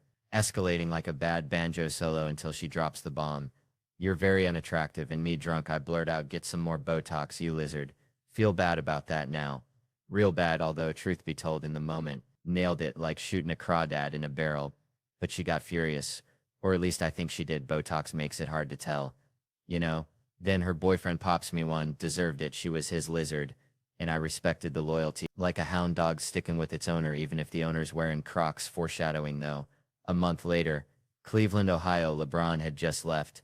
City felt like everyone had just found out their chew toy had been recalled. Whole dang economic plan hitched to one dude, 'cause I love Cleveland. Good folks met this older woman after the show. Firecracker, but she's with a dude, just a friend. Valentine's Day though, so you know there's tension thick enough to spread on toast. He's buying me drinks to keep tabs. Me being the kind of guy who'd accept free gas even if it came from a skunk's tank, dude. Goes to the bathroom, I ask her if she wants to ditch, she says yes. And my escape plan. The bar next door. Genius. Pure genius, about as subtle as a herd of water buffalo in a library. We're doing making out. Romantic as a truck stop restroom. Finally ask her if she wants to leave, she says your hotel. So we step outside. And there's the dude missing teeth, looking like he'd wrestled a badger for a biscuit and lost. Where the fuck do you think you're going? I admit the plan. Gonna bang her and fly back to New York, he says. Fight me first. Suddenly those teeth looking mighty important. I ain't no dummy, ain't ever had sex and thought, man, glad she ain't got teeth. Like who needs applesauce? I go into the hotel, grab me a Macintosh. I tell him I ain't gonna fight. He calls me a pussy. Then she leaves with him. Some weird arrangement, and then this dude in a white sweatsuit like a marshmallow peep escaped from Easter. Not sittin', not standin', just kinda perched. Loudly announces, I wasn't gonna let anything happen to you, claims he polices this. Not a cop but a vigilante. The white knight drunk me's like, hell yeah, this guy's legit with a name, protects downtown Cleveland. Been stabbed twice, does it 'cause he loves Cleveland. Crazy but loyal, like a squirrel trying to bury a nut in concrete. Horrible trade for LeBron, but loyalty, you know? We stroll past the club, he sees my poster, says he could never do comedy. I say I could never do illegal and strange and alarming. A mutual admiration society asks why I don't have a Valentine. I say life choices and career. He says, meet, we're practically twins. Just one wears pajamas and the other tells dick jokes. He walks me back, says he's coming to the show. Exchanges information 'cause you gotta network even with superheroes. Wake up next morning, hangover the size of Texas. White knight email, gotta be him. Don't know that many, says he can't make the show. Sincerely, your new friend and fan, the White Knight Joshua. Makes me happy. Jews underrepresented as superheroes. Like finding a vegetarian at a barbecue. Emails bounce back, he's like Batman disappearing into the shadows via email. Years pass, then bam, another email. White Knight subject line. I reply, saw you on Conan, he's still out there. Then comes the kicker. He's married with a kid. Living in the suburbs. Traded white knighting for minivans. And soccer practice. Traitor. I tell him I'm in Naples. He says Italy. I say, yeah, guess even superheroes gotta grow up and face the fact that sometimes the real battle is getting the kids to eat their dang vegetables. Ain't that the truth? All right, check this out. Grew up in the sticks, right? Had this buddy, Cletus, bless his heart, thought mayonnaise was a musical instrument. Swear to God. Anyway, saw this lady the other day bragging about having 4 Rugrats, saying she ain't changed a bit. And I'm thinking, honey, you're a walking red flag, a full-blown circus of instability. That's what you are. It ain't gotta be nothing drastic like trading your minivan for a monster truck, but a fella's gotta take stock, you know? Me, I'm proud of what I kicked to the curb, arguing. Used to bicker with everyone from my grandma to the darn squirrels in the backyard, but now, nah. Someone starts throwing verbal haymakers, I just flip them the bird. Figuratively, mostly. They're like, Theo, I disagree. And I'm all, yep, you're right. I'm on your side now. Their heads spin like a dog chasing its tail. Man, I swear, I remember one time back in Tickfall, Louisiana, used to go catfishing with my Uncle Earl. This dude looked like if a bear and a lawnmower had a baby, but gentle as a lamb till you touched his Copenhagen anyway. We'd be out there on the bogue, chit up, breathing in that swamp air thick enough to chew. And he always said, Theo, boy, sometimes the best way to catch a catfish ain't with no fancy bait. It's just acting real still, real calm, like a log floating downstream.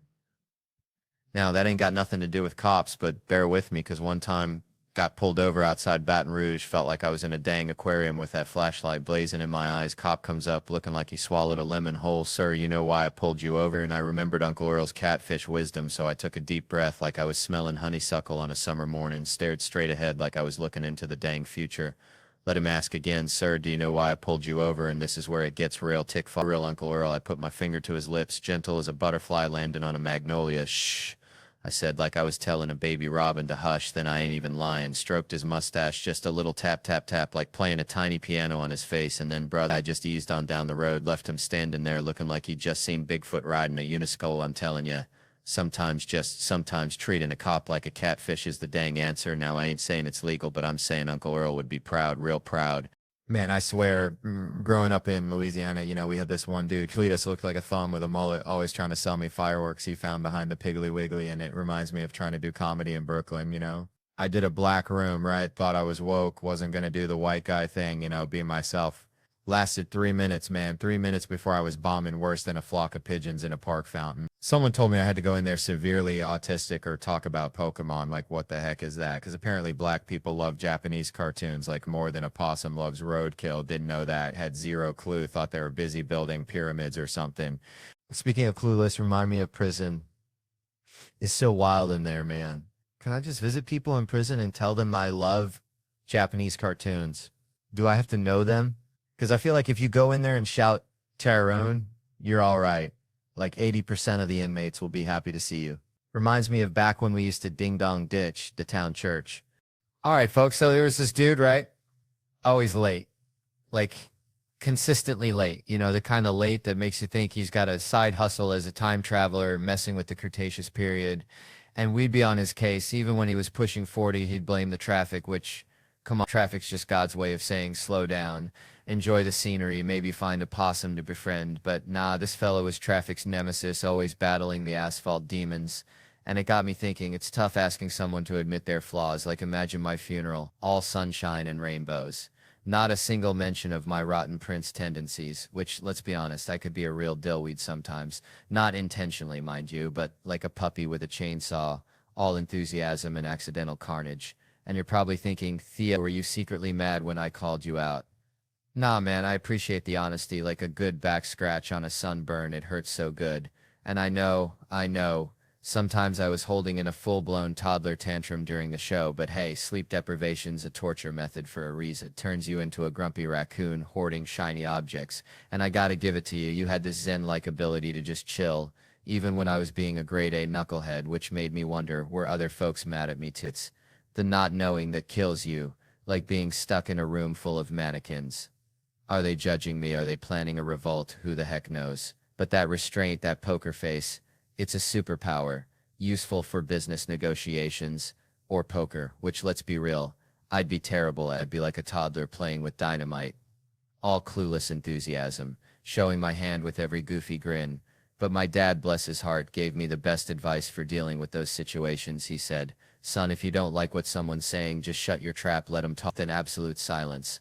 And they'll crack like a walnut under a sledgehammer. They'll start backpedaling, offering you the moon just to break the tension, because people hate silence more than they hate Brussels sprouts. It's a powerful weapon, that silence. And I realized, days, that's what he did to us kids when we wanted to watch R-rated movies. Can I see Rambo? Silence. Are you still there? Uh-huh. More silence. And boom, bedtime foiled again. So when my time comes, I want my eulogy to be real. Flaws and all, someone gotta say, Theo loved life, he really did. Like a Labrador with a tennis ball, pure unadulterated joy.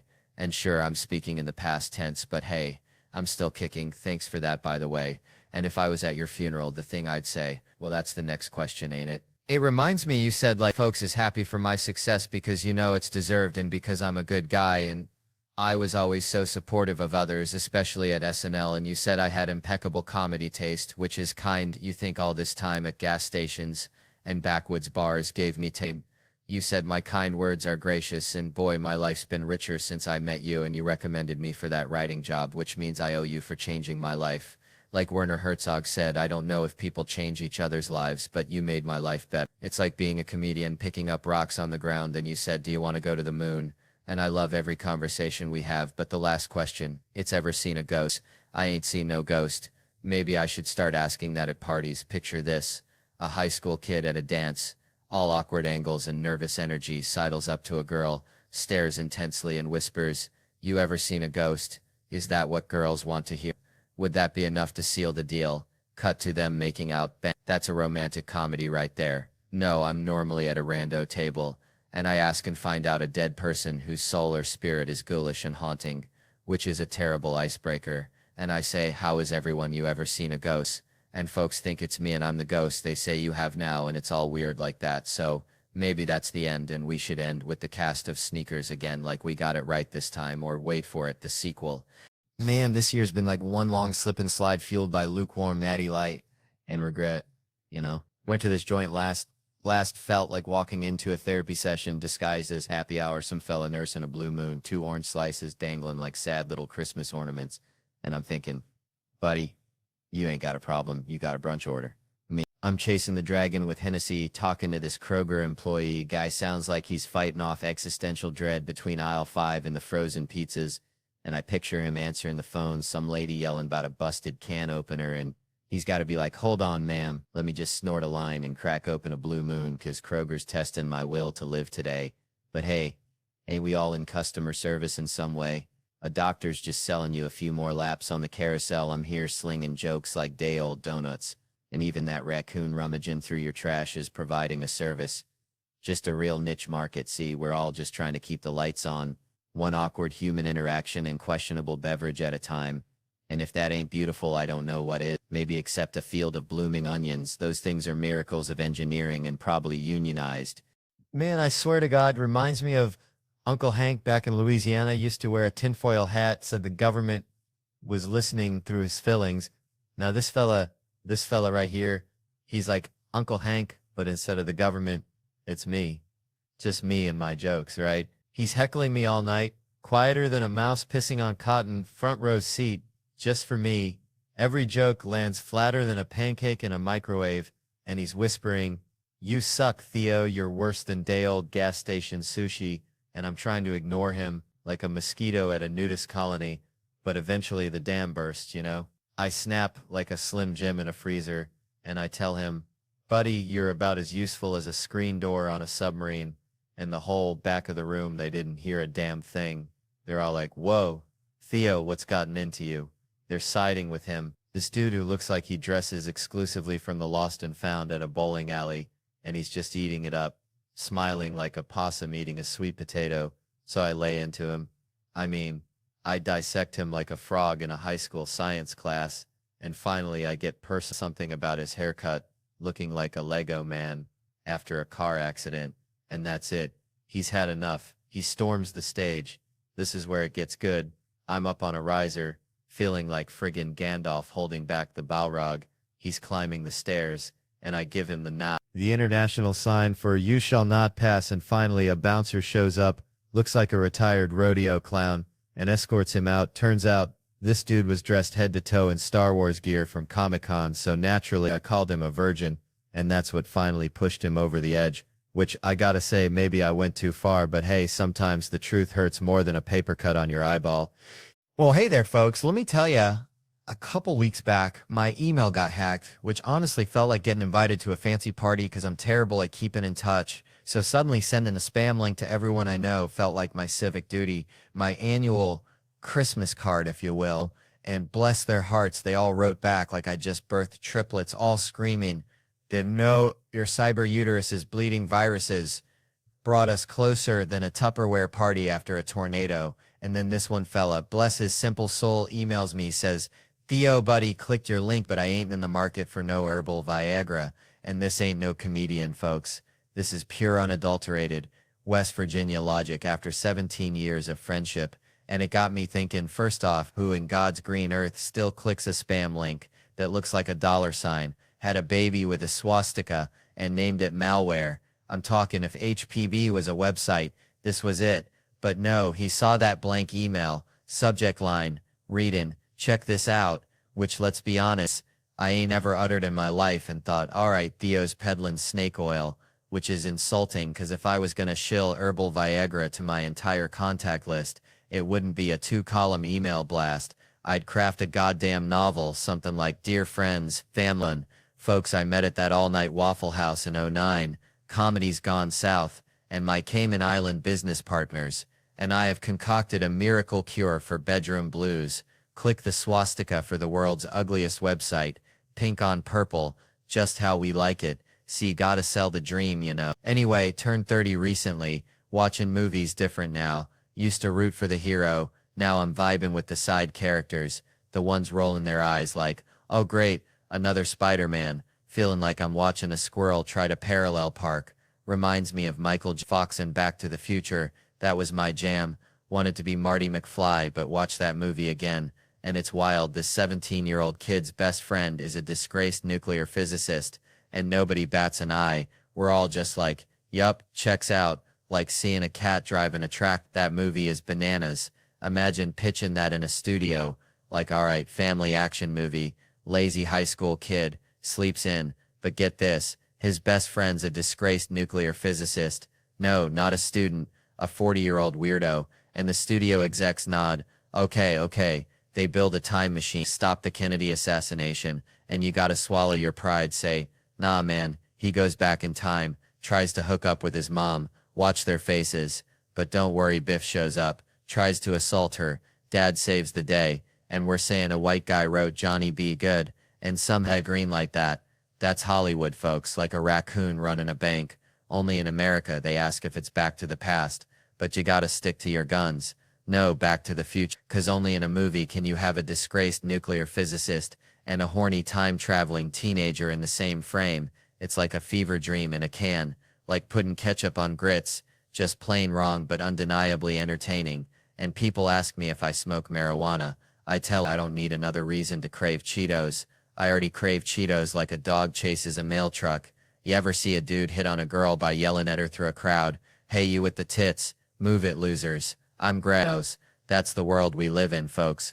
A world where disgraced nuclear physicists are best friends with horny teenagers and Greg yells at women from across the room. Bless their hearts.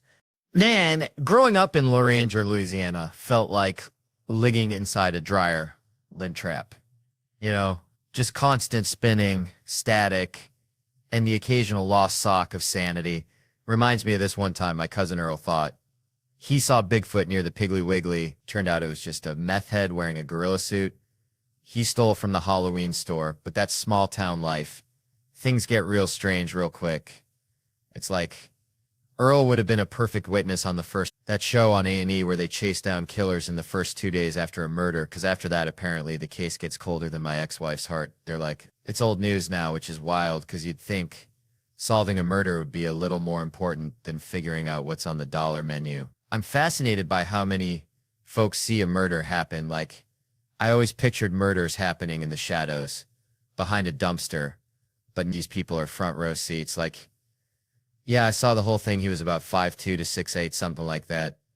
And the cops are like, that's the best you got? And they're like, he had ears too. And they still draw a sketch, and it looks like a Picasso painting gone wrong. Then they show it around, and nobody knows who it is. Until some dude is like, yeah, that's Cricket. Been knowing Cricket for 27 years. And the cops are like, what's his real name? And the guy is all, just Cricket, like he was birthed with that name. I swear, it's always some dude in a wife beater, dirty hat, cigarette, hanging out his mouth. Looks 33 but is actually 76, talking super aggressive to the cops. I've been out here for a minute, and the cops just sigh. Then they cut to the whitest detective, who looks like he just walked out of a Ale Bean catalog. And was like, I don't think he's going to be much help. Like he expected Shakespeare from a guy named Cricket. The best part of that show, though, is the interrogation. It's like, you want drama? Try questioning someone about taking another human life. The stakes are higher than a giraffe on stilts. But these detectives, bless their hearts, insist on using the suspect's street name, so it turns into a cartoon. They're like, your life's on the line, Lil Stank. Did you know Dookie Shoes? And the guy's like, I don't know no Dookie Shoes. Then they show him a picture, and he's all, I seen him around. And then they throw one little piece of evidence at him, like, Numin said you were at the 7-Eleven last week. And suddenly he's confessing to everything. Yeah, I shot him in the face like a damn pressure cooker. It's like, dude, you can't lie for 10 minutes. You can kill a man, but you can't outsmart a detective for a coffee break's worth of time. That's why if you're ever in that situation, lawyer up, man. Don't try to be a hero, because I've seen 300 people get interrogated on that show, and only 2 asked for a lawyer. Mhm. And both times the detectives looked like they'd just been handed a flat tire, and at the end of the episode there was text on the screen that read, "All charges against Tayshaun were dropped," or "Let's be real, there's never any Jims on that show." Ain't never heard no detective go, "Hey Bryce, where were you last Friday? I was over at Tanner's house. Sorry, bro." Nah, man, it's always someone with a name that sounds like it came straight out of a Wu-Tang Clan album. All the Bryces are out there baking cookies and not ending up on A&E. All right, settle down, y'all. I'm gonna tell you something. See, I had this buddy back home, Cletus, bless his heart. Cletus thought he was John Mulaney's cousin or something. He'd walk around yelling "sack lunch bunch" like he invented sliced bread. The sack lunch bunch. Cletus couldn't rhyme if you glued a dictionary to his forehead. Reminded me of that time I tried to teach my grandma's Chihuahua Pee-wee to play the harmonica. Disaster. So anyway, Mulaney calls it the sack lunch bunch, and Cletus is running around like he invented it. I remember when I was a latchkey kid, back when that was a bad thing. Like, the news would show these sad kids looking lonely, and I'm over here living my best life, watching He-Man and eating peanut butter straight from the jar. They acted like us latchkey kids were going to burn the house down or join a cult. But we were just trying to survive on TV dinners and the wisdom of the Thundercats. And Mulaney's got the sack lunch bunch with 2 words rhyming, which is about as much rhyming as Cletus can manage after a 6-pack of Mountain Dew. They got Eli Bolin doing the music, and tell you what, that's just plain beautiful. I wrote a song with Justin Timberlake once, won an Emmy. Now the ballad said Justin Timberlake song, and below it was Mother Lover, which was a banger. I'm telling you, it was like those confusing ballads they got down in Palm Beach, Florida. Like Justin Timberlake song, then a way more famous Justin Timberlake song. People probably voted for the wrong one. That's why I always tell people to just vote for the guy. I had the best hat. Grandma's boyfriend, Paul. Now there's a tune for you. And noodles and a little bit of butter. I think that's my kind of fancy eating. Then there's "Do Flowers Exist at Night?" That right there, that hits me in the feels. Mulaney says he can't picture a flower at night, and honestly, neither can I. I lay in bed thinking about that stuff. What about those tulips in front of my house when I was 9? What were they doing at night? Were they sleeping? Were they plotting against me? My brain is just a swamp of weird thoughts. You know, if you worked with kids on set, which, Lord have mercy, my friend Dr. Kitty McPotch always says never work with children and animals. Kitty McPotch, yeah, she treats kids and animals, probably seen it all. But Mulaney, he don't deadle, and he's got 15 kids, and they're all hyped up, supporting each other, more mature than the folks at SNL. Bless their hearts. But those kids get riled up, yelling "toilet mark" at the clapboard, and Reese Thomas, the director, who's worked with everyone, asks them if they behave like that at school. And one kid goes, "We don't go to school. That's how you know you're in trouble." Richard Kine's in it too, a legend. But Mulaney wanted Michael Dukakis. Dukakis, back when I was 6, he was huge. Mulaney wanted Dukakis to deliver a letter and be cheered for 30 seconds straight. Now that's the kind of comedy I like. He didn't get a script because Mulaney was delaying. Poor Dukakis forgotten. We all forgot about him. Half the country wanted him president, and they just banished him. All I remember is him riding around on that tank with the helmet on, looking like a confused turtle. And that was bad. They made him look like an idiot. And it's like nowadays, if Mulaney ran for president, they just take that pediatrician vet joke, slow it down, and be like, "Look at this idiot," and he'd be done for. Still over you, John Mulaney. All right. So let me tell you something about growing up in the bayou. See, we had this pet raccoon, right? Named him Earl, because he looked like my Uncle Earl after a crawfish boil, all red-faced and kind of sideways. Anyway, Earl, bless his heart, he was dumber than a box of rocks, but he knew one thing: survival. And that reminds me, I saw this lady up front here sleeping like a possum in a sunbeam, and it just hit me. We're all just trying to survive, ain't we? Like, this guy's trying to get his wife a Mai Tai for her birthday, bless his heart, and she's out cold, probably dreaming about saving lives at the hospital because she's a nurse tech, a real-life superhero, you know? And nurses, man, they're like cops. They deserve to unwind, get a little goofy, because they see some crazy stuff that would turn your hair white faster than a skunk at a Klan rally. But see, here's the thing, right? Everyone, and I mean everyone, gets a little cranky when they're hungry or sleepy. It's a universal truth, like gravity or the fact that grits are delicious. You know, my grandma used to say, a fed woman is a happy woman, and that's probably why my grandpa kept a jar of pickled okra in his pocket at all times, in case. So maybe this lady ain't cranky. Maybe she's just waiting for a man to finish telling this story, because let's be honest, a good story is like a warm hug on a cold day, or a perfectly fried catfish sandwich with extra tartar sauce. It just hits the spot, you know? And hey, if a little heckling makes it better, then bring it on, baby, because I'm just here to entertain, like a banjo-playing monkey at a county fair. Weird, maybe a little offensive, but you won't forget it anytime soon.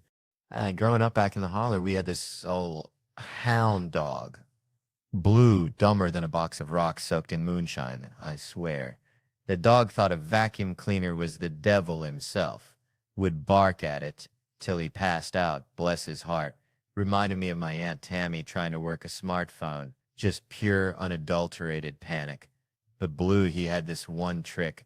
See a squirrel, he'd chase it right up a tree, then just sit there, wagging his tail, barking at the branches like he was waiting on a winning lottery ticket.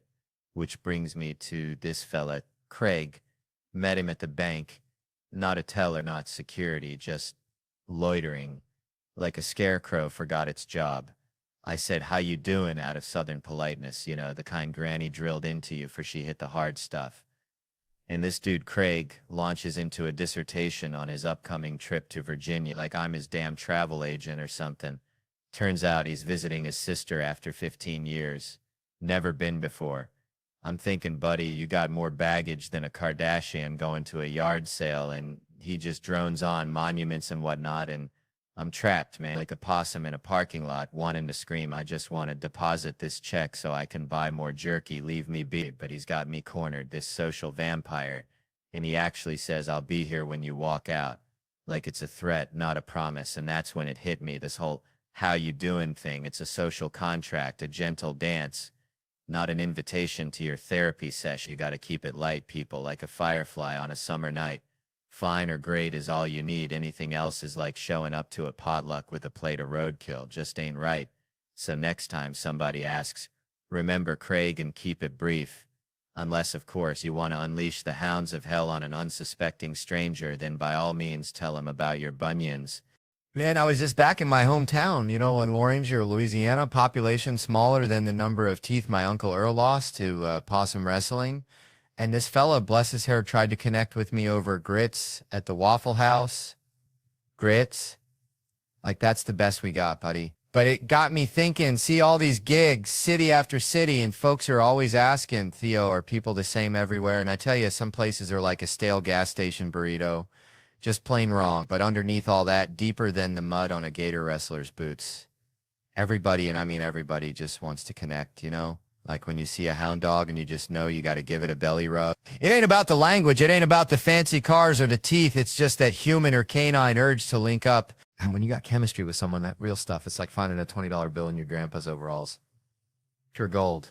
Do you want to hang, maybe date, maybe even, and I ain't judging, maybe want to bury him 18 miles west of Lake Worth and get a little thrill every time you drive by. We all have our things, right? But sometimes, Lord have mercy, sometimes there ain't nothing there, like trying to make sweet tea with salt water. I'm checking in at this hotel the other week, see, and this dude behind the counter, he hits me with the small talk shotgun. Where you from? Los Angeles, I say, hoping to shut it down quick. But he's like, oh yeah, I got family in Denver. I'm thinking, dang, what are the odds? Then he drops the bomb. Yeah, they got a furniture store. I'm trying to be nice. I like to sit on furniture. Man, let me tell you something. Back in Louisiana, we used to have possum nights instead of game nights because ain't nothing brings out the worst in folks like trying to trap a critter that's already halfway to Narnia. But now I got to let my friends invade my house monthly for game night. And I swear, it's like watching a bunch of toddlers wrestle a greased pig, especially when Monopoly's involved. We don't even play it right. It's like we're negotiating treaties for outer space. Like, look, Chad, you can bypass Boardwalk twice, but you got to pay that damn late fee. I got a Blockbuster back in '04 deal. And the women, bless their hearts, they hit that wine and suddenly their brains evacuate the premises faster than a Baptist church on Halloween. They got two settings, stone cold sober and hunt. I think I just saw Elvis. There's no in between, no simmering. They just leapfrog over sanity. Straight into did I just try to pay my taxes with Monopoly money? Then last time my wife, bless her tipsy soul, lands on my property and I'm hitting her with the DJ scratching noises. You got to pay that rent, baby, cha-ching, and she's slurring like a swamp donkey trying to recite Shakespeare. How much do I owe you, babe? Looks down, she's broke as a joke, so I snatch her piece, yeet it across the room like a crawfish at a Mardi Gras parade, and she starts getting all emotional. All you care about is winning. I'm thinking, dang, this escalated faster than a squirrel up a pecan tree, and I blurt out, well, all I care about is coming sometime. And then Harry and Wayne chime in with their own marital woes, like there's some kind of support group for Monopoly-induced existential crises. I swear next time I'm bringing the possums. So I was down in Loranger, Louisiana, right? Now that's a place where the possums wear tuxedos to the Piggly Wiggly. Okay. My buddy Earl. Earl's got this cousin, Cletus, who runs an escape room out of his double wide, only it weren't no mall kind of thing. See, it's more like if Deliverance met Home Alone after a case of Natty Light. Anyway, Cletus gets this idea from watching one of those police shows. All of a sudden, he is an expert, so he has to start his own business. He is also so big-headed, and that is where the problems begins. My Aunt Brenda is there along with the kids. You see, we pull up to Cletus's, and it's got this vibe like a meth lab that just lost its lease. That is for sure. My Aunt Brenda is like, oh, heck no. But the kids are screaming about fun, so we go in. Now Cletus opens the door wearing a bathrobe and a shower cap, looking like a Baptist preacher's wife after a rough night. First thing he asks is, have y'all seen my chihuahua, Pepito, and my uncle? Never one to miss an opportunity. Yells, tell Pepito to go get rocks. And then he spits a dip of tobacco onto the porch. This is where the bad began. Cletus ain't phased. He just smiles with his one tooth looking like a tombstone in a pumpkin patch and says, come on in, but leave your wallets and phones in the microwave for the safety. We should have never left our phones. It all went downhill. The kids went full-on sheep. They did not care about safety. Now, Cletus then starts explaining the rules in a low voice like he is about to sell drugs in the middle of the sate. My uncle is all over him, asking about Cletus's mother and why she ain't around. My Aunt Brenda is yelling, and I swear it was like watching a squirrel try to parallel park in the middle of the interstate, chaotic but entertaining. Then came the mother's room part, and that's where it got weird, like a banjo solo at a funeral. Weird.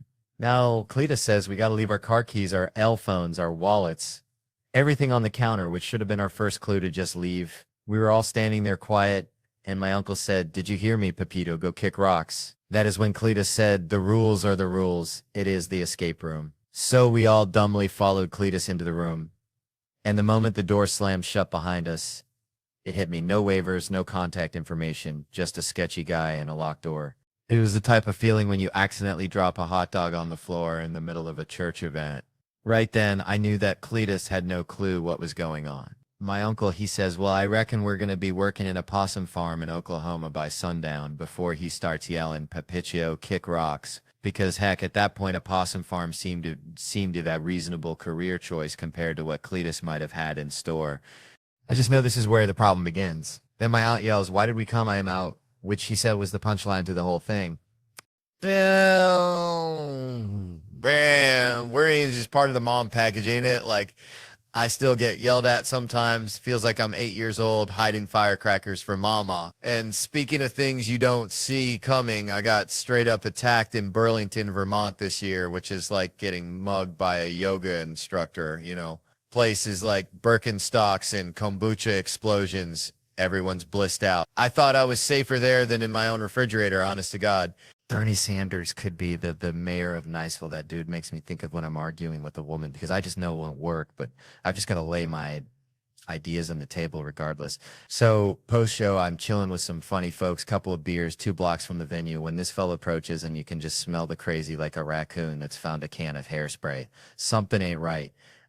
He glares at me and goes, University of Vermont. I'm like, nope. He says, master's degree? I go, you're colder than a penguin's pecker. Then he shouts, I want to beat the shit out of all of you. But he's eyeballing me like I owe him money. I gave him the once-over. Figured he was all bark and no bite. Like a chihuahua with dentures. Big mistake, because I turn to walk away, and bam, he grabs my shoulder and smashes a pint glass on my dome like he's trying to make some dang glass blown. Turns out I misread the situation. Turns out I'm about as perceptive as a woodpecker looking for a car dealership. Now this dude bolts. Cops get called, and before they even hang up, I'm hollering to the bar, did y'all hear him call me Jew boy? And everyone's like, nah, Theo, we missed that. And suddenly I feel like Jossie Smollett's cousin or something. So they nabbed the guy, wasn't exactly an Olympic sprinter, and they got him crammed in the back of the cruiser. The cops are picking glass out of my hair, which, by the way, I'm pretty sure I was starting to get carded for less. And one of them asked, he smashed a pint glass on your head. I said, could have been a pint. Could have been a whole darn menorah, officer. It all happened faster than a fart in church. All right. Then he's asking if I see spinning, and I'm all like a dreidel partner. It was a rough night. Felt like I was trying to parallel park in a hurricane. Finally, I had to fess up. Wasn't a hate crime, just some feller with a bad case of the stupids.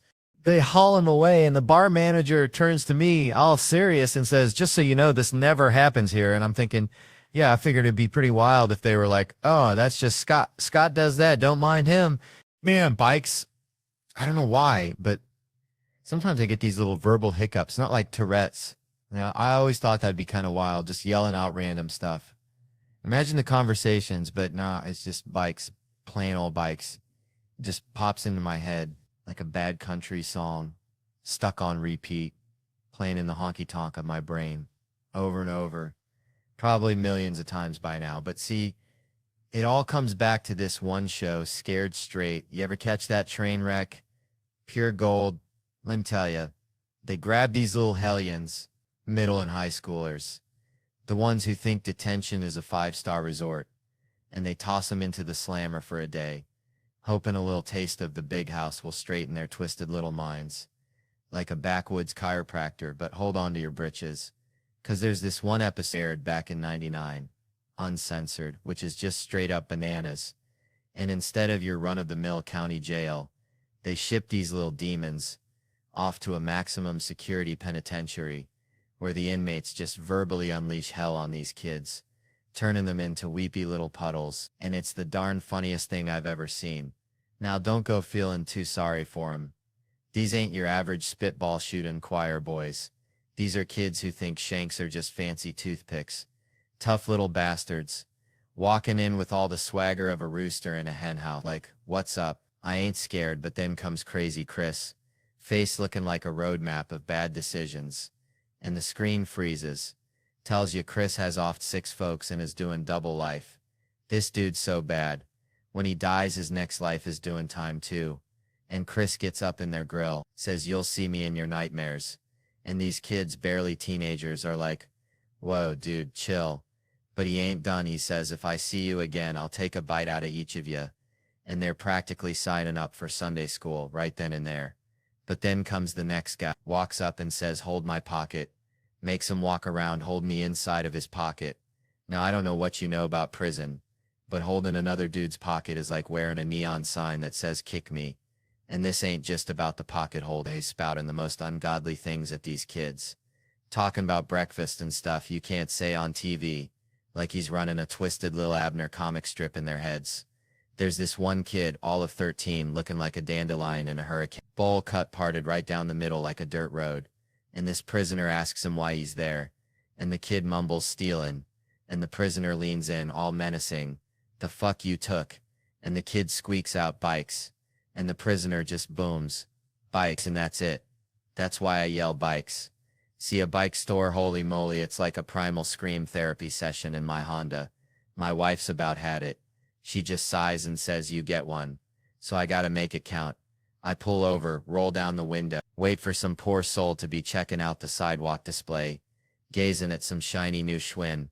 And when they find the one, the light hits it just right, they're about to make a move. I unleash the beast, bite, I yell, and they jump back like they seen a ghost. Then I add for good measure, "Stop selling drugs," and I peel out of there, leaving them standing there, wondering if they just stepped into some kind of backwoods fever dream. Kinda like this whole story, ain't it? Man, I swear to y'all, my niece, bless her heart, she's got a mind like a bag of hammers, you know? Like if you hang around her too long, you start thinking with your elbows, real talk. So we went on this family trip this summer, right? First morning, we're all chowing down on breakfast, and Isla, this little firecracker, she strolls in 5 minutes late, plops down, stares me dead in the eye, and says, "Hey, big boy, what'd you dream about last night, huh?"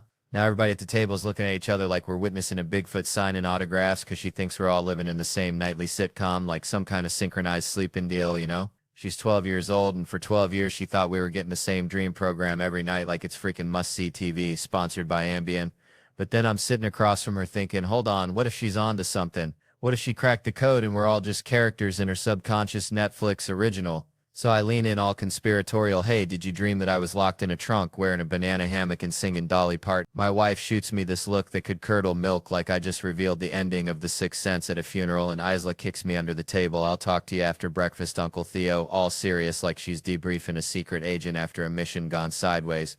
Later that day, we're heading out for some snorkel action, cruising on the boat, and I see Isla gazing off at the horizon, looking all pensive. She's pondering the mysteries of the universe, a real Kodak moment. So I sidle up, ready for that heartwarming parent-child connection. Hey, baby girl, what you thinking about? She turns around, eyes all lit up, and goes, we should get tattoos. I swear sometimes I think this kid eats nails for breakfast. Shoot, during COVID, felt like trying to smuggle moonshine past a pack of bloodhounds just to get to Chelsea, Canada. Chelsea's where the snow bunnies live, not that dang town in Massachusetts, although I hear they got good clam chowder, but I needed to carve some powder. See, Canada was tighter than a tick on a hound dog, folks. We're building walls higher than my Uncle Earl still. But then I saw Kevin on the gram prancing back and forth across that border like he owned the place. Thanksgiving dinner in Arkansas one day, maple syrup in Ontario the next. And this was during the 2-week quarantine, which, let me tell you, 2 weeks with my thoughts is like being trapped in a room with a rabid squirrel. So I called Kevin, bless his heart, and I said, Kev, I don't know if you're smuggling beavers or what, but I need your help. This lady needs her double blacks. And Kevin, he's got that smooth talk like a used car salesman in July. He says, Chelsea, sugar, no problem. I'll get you a gig on my movie. Behind the camera, in front. Heck, I'd play a moose if I had to. Just get me across that line. He promised paperwork, help, everything. Kept saying, I got you, Chelsea, I got you, I got you. And that's Kevin in a nutshell, ain't it? You ask Kevin for a favor, you get 3 I got yous faster than a hummingbird flaps its wings. And then you hear from him less than you hear from a dial-up modem these days. It's like waiting for rain in a drought. So we're honoring Kevin tonight, folks. A man who'd deny a privileged lady a ski trip during a global freakout makes you think maybe he's secretly saving the world one denied powder day at a time. Or maybe he just forgot like he forgot to return my lawnmower 5 years ago. Either way, bless his heart. Man, let me tell you, back in Tickfall, Louisiana, we had this fella, Cletus, thought he was a dang rooster, crowed every morning at 4 a.m. sharp, woke up the whole dang town. But seeing these old photos reminded me of something equally bizarre, Like here I am looking all young and spry with Simon Rich and America Ferrera, writing these dirty sketches for SNL, practically living in that writer's room, fueled by stale coffee and desperation. It was like wrangling a greased pig at a church picnic. I swear Seth Meyers would pop his head in like a curious raccoon, peeking into your trash can. Then he'd give us that, no look. That polite but soul-crushing disapproval only a head writer can deliver. We even cooked up a Thanksgiving card with a picture of us, looking all festive and innocent, said Happy Thanksgiving Seth on the front. Then you open it up and it just says we each other. Real classy stuff, reminded me of the time I tried to teach my hound dog Blue to play poker. Didn't work out too well, he kept eating the chips. Anyway, seeing that drag brunch sketch written by this comedic genius named James Anderson. Funniest dude I ever met. No offense to Cletus the rooster. This guy was a goddamn comedy savant. He'd waltz into the rewrite room oblivious to what we'd been slaving over for hours, and drop some truth bomb joke that was funnier than everything we had combined. Pure funny bones. I tell ya, like he was hooked up to some divine comedic mainframe, just spouting perpsies and comedic gold. Being in that sketch wearing heels on concrete felt like walking on hot coals after a Sunday service at the Pentecostal church. Shout out to the costume department though, they worked them heels low and stable, they judged based. So there's no tears in the hips cause as a modern comedian I can't be falling. Gave me a whole new appreciation for drag queens. And for finally just saying come on, let's get a cab even if Uber's 4 minutes away.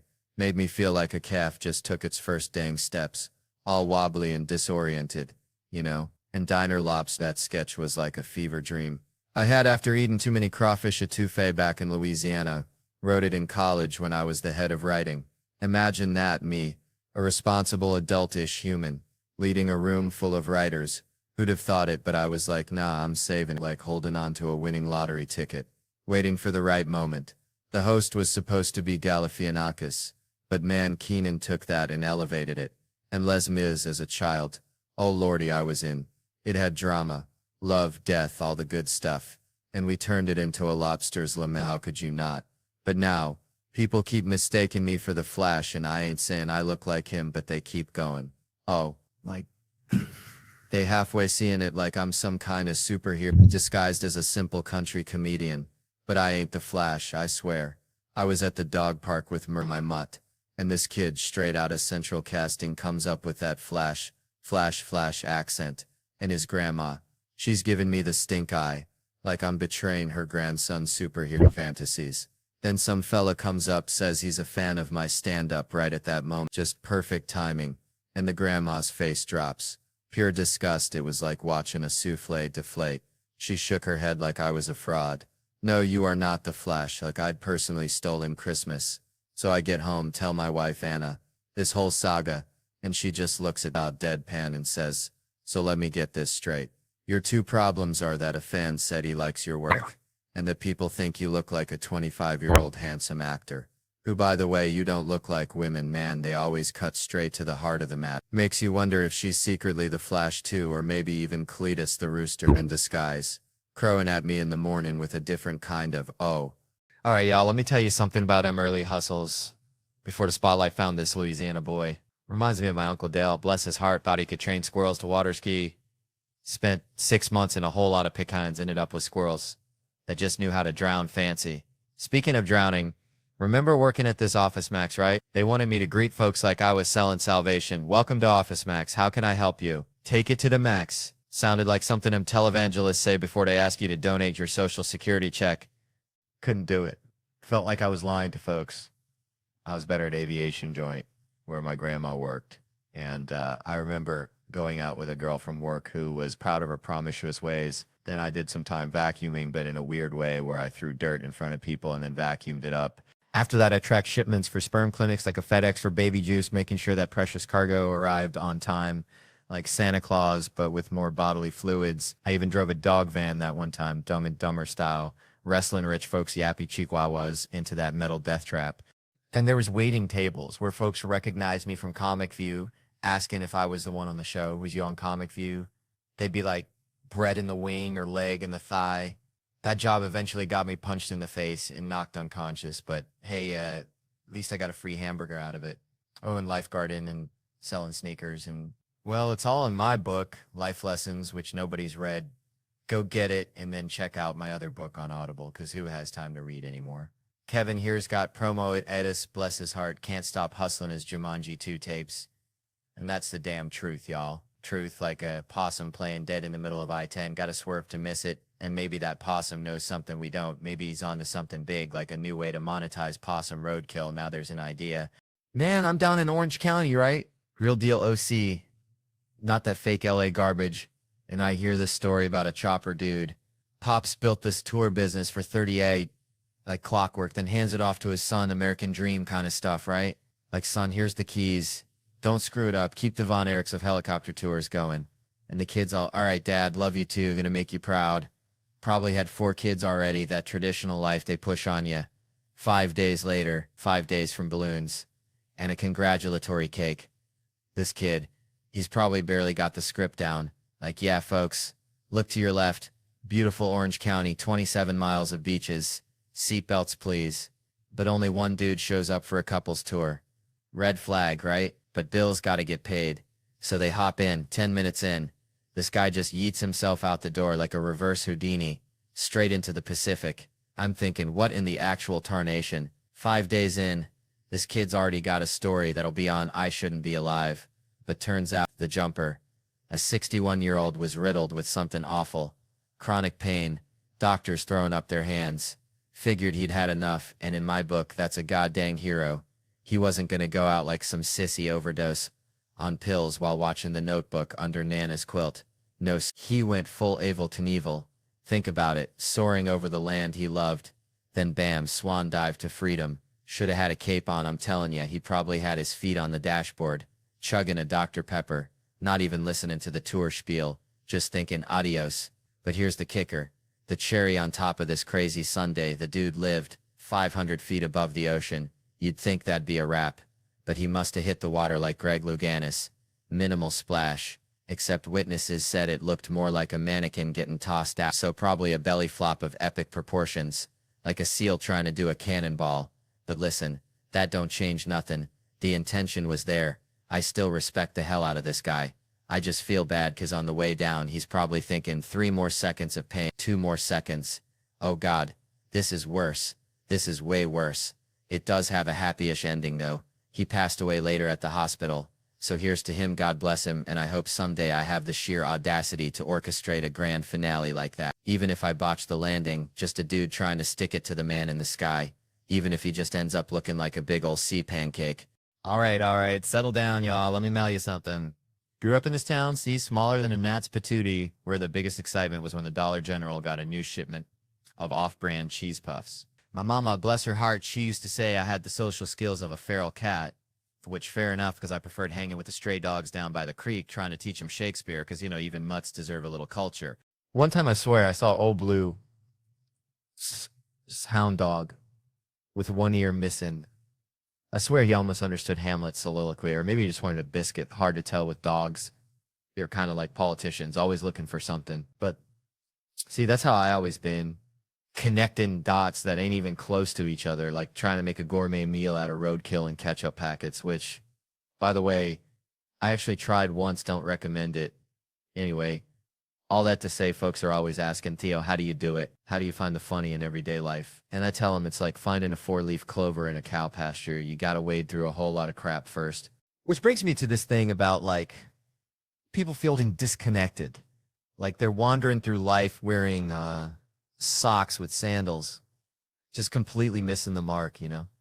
See, we're all just searching for something, a connection, a purpose, maybe just a decent Wi-Fi signal, but we get so caught up in the noise, the Instagram filters and the political arguments that sound like two squirrels fighting over a walnut. We forget to look around and see the actual real deal beauty, the goofy, imperfect, beautifully flawed human connections all around us. And we're so caught up in trying to be somebody else.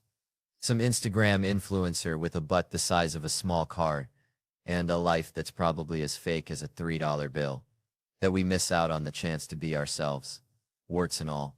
Because let me tell you something, those warts, those flaws, those weird quirks that make you, you are the things that people actually connect with. That's the 4-leaf clover. That's the good stuff. That's what makes life worth living. Even if you are wearing socks with sandals.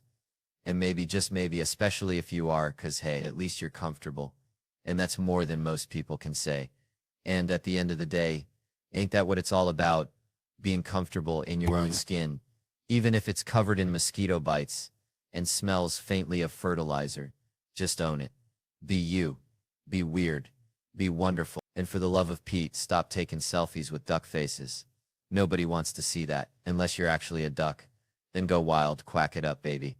Quack it up. All right, folks, let me tell you about something I saw back home in Louisiana. This old fella, Cletus, bless his heart, he thought camouflage made him invisible, wore it at the grocery store. The bank even wore it to his own dang divorce hearing, claimed his wife couldn't see him to serve the papers. Judge wasn't buying it, looked at him like he was a squirrel trying to pay for nuts with bottle caps. But anyway, it reminded me of something way bigger, something on the news. See, it's like this whole China, Taiwan, Australia, America shebang. It's like Cletus trying to hide in plain sight, thinking nobody notices him stuffing crawfish down his overalls at the Piggly Wiggly, but really everybody's just politely pretending not to see. So this Taiwan thing, right? Everyone's all puffed up with their chests out, and I'm just, hang on a second, are we even going to know who we're fighting anymore? I mean, you see how many folks are rocking those free Hong Kong shirts with the same kind of confused look I get when I try to assemble IKEA furniture. It's like trying to tell the difference between a possum and a raccoon in the dark. Both got pointy noses and beady eyes, and you probably don't want to mess with either one, you know? We're going to need some kind of system, some kind of, I don't know, secret handshake, maybe a password like the crawfish boil is at Aunt Mildred's, and if they answer bring the boudin, then we know they're on our side otherwise.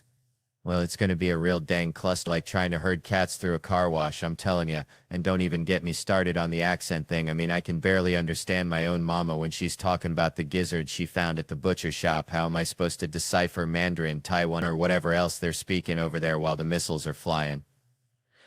So I'm just saying we need a plan, a real down-home common sense plan. Maybe we just give everyone a breathalyzer, whoever blows the highest wins, or maybe just maybe we all just sit down, share a plate of fried okra and figure out how to avoid this whole mess in the first place, because war, folks, is like a hangover after a crawfish boil. Nobody really wins and everyone ends up regretting something they did. All right. Settle down, folks. Let me tell you something. Growing up in Tickfaw, Louisiana, we didn't have fancy stuff like, indoor plumbing that worked all the time, but we had Mama's chickens, bless their pea-sized brains. And one time, this rooster, old Cluck Norris, he was meaner than a junkyard dog with a toothache.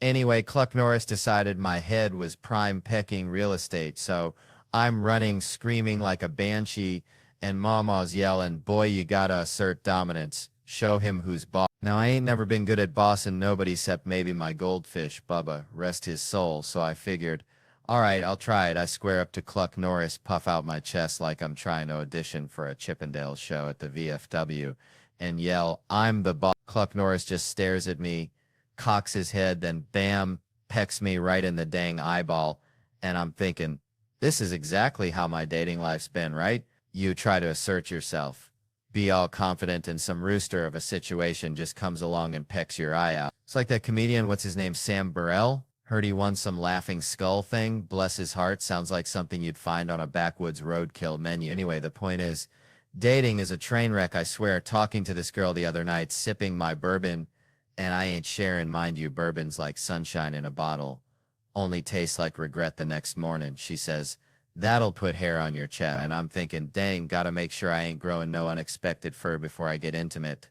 Like checking the oil in a beat-up Ford pickup. You just gotta know what you're working with, you know? It's a minefield out there, just like that time I kissed this girl at a part, hammered out of my gourd. She says she has a boyfriend, which is bad enough, but then hits me with the double rejection. Even if I didn't, I wouldn't be interested. Lord have mercy, it's like getting rejected from a job, and then the interviewer says, "And you're also too ugly for this plant." Brutal, just brutal. But hey, my last girlfriend, bless her heart, she was on Ambien, so I never had to wear a condom, which is either a blessing or a sign. I got to invest in a hazmat suit, depending on how you look at it. See, it's like that dad on the elevator with the crying kids. Should have wore a condom, probably didn't pull out. Now he's at the parent-teacher conference getting lectured. Charlie's been misbehaving. He's just got to shrug and say, "It's out of my hands," kind of like Cluck Norris pecking my eye. My own dad, met him 2 years ago, family-style restaurant. Ironic much. Should be broken family-style restaurants, right? You walk in, no waiter, just a note that says he left for cigarettes years ago, and for birthdays, instead of singing, they just whisper, "We forgot, sorry, we'll make it up to you." And some random dude walks in and says, "I don't even work here, I'm just banging the owner." It makes you wonder, you know? Never played catch with my dad, but we played an epic game of hide and seek. He's still hiding. I guess he's good at it. Saw a homeless couple sleeping in the street once. Sad, ain't it? But hey, at least he has a girlfriend. Hope he ain't hitting her, 'cause that ain't domestic violence. That's a street fight, and street fights, well, they ain't pretty. Dating someone now, I think. She stopped shaving her legs. That's how you know it's serious, right? It's like checking the tread on your tires before a long road trip. Gotta be prepared for anything. She asked me my fantasy the other night. I said, "I want you to dress like a nurse and tell me I have health insurance." Yeah, pathetic, I know, but honest. The other night, things got wild. She said, "Fuck me like it's your job." So I started checking my email, seeing when I could clock out. She wasn't impressed. And let's be honest, I keep inside it's going way too long. Like texting my friend Dan, "Do you want to suck my penis?" Only funny to me, and Dan, my girlfriend, not so much. Sent it to her by accident. Awkward Thanksgiving dinner, to say the least.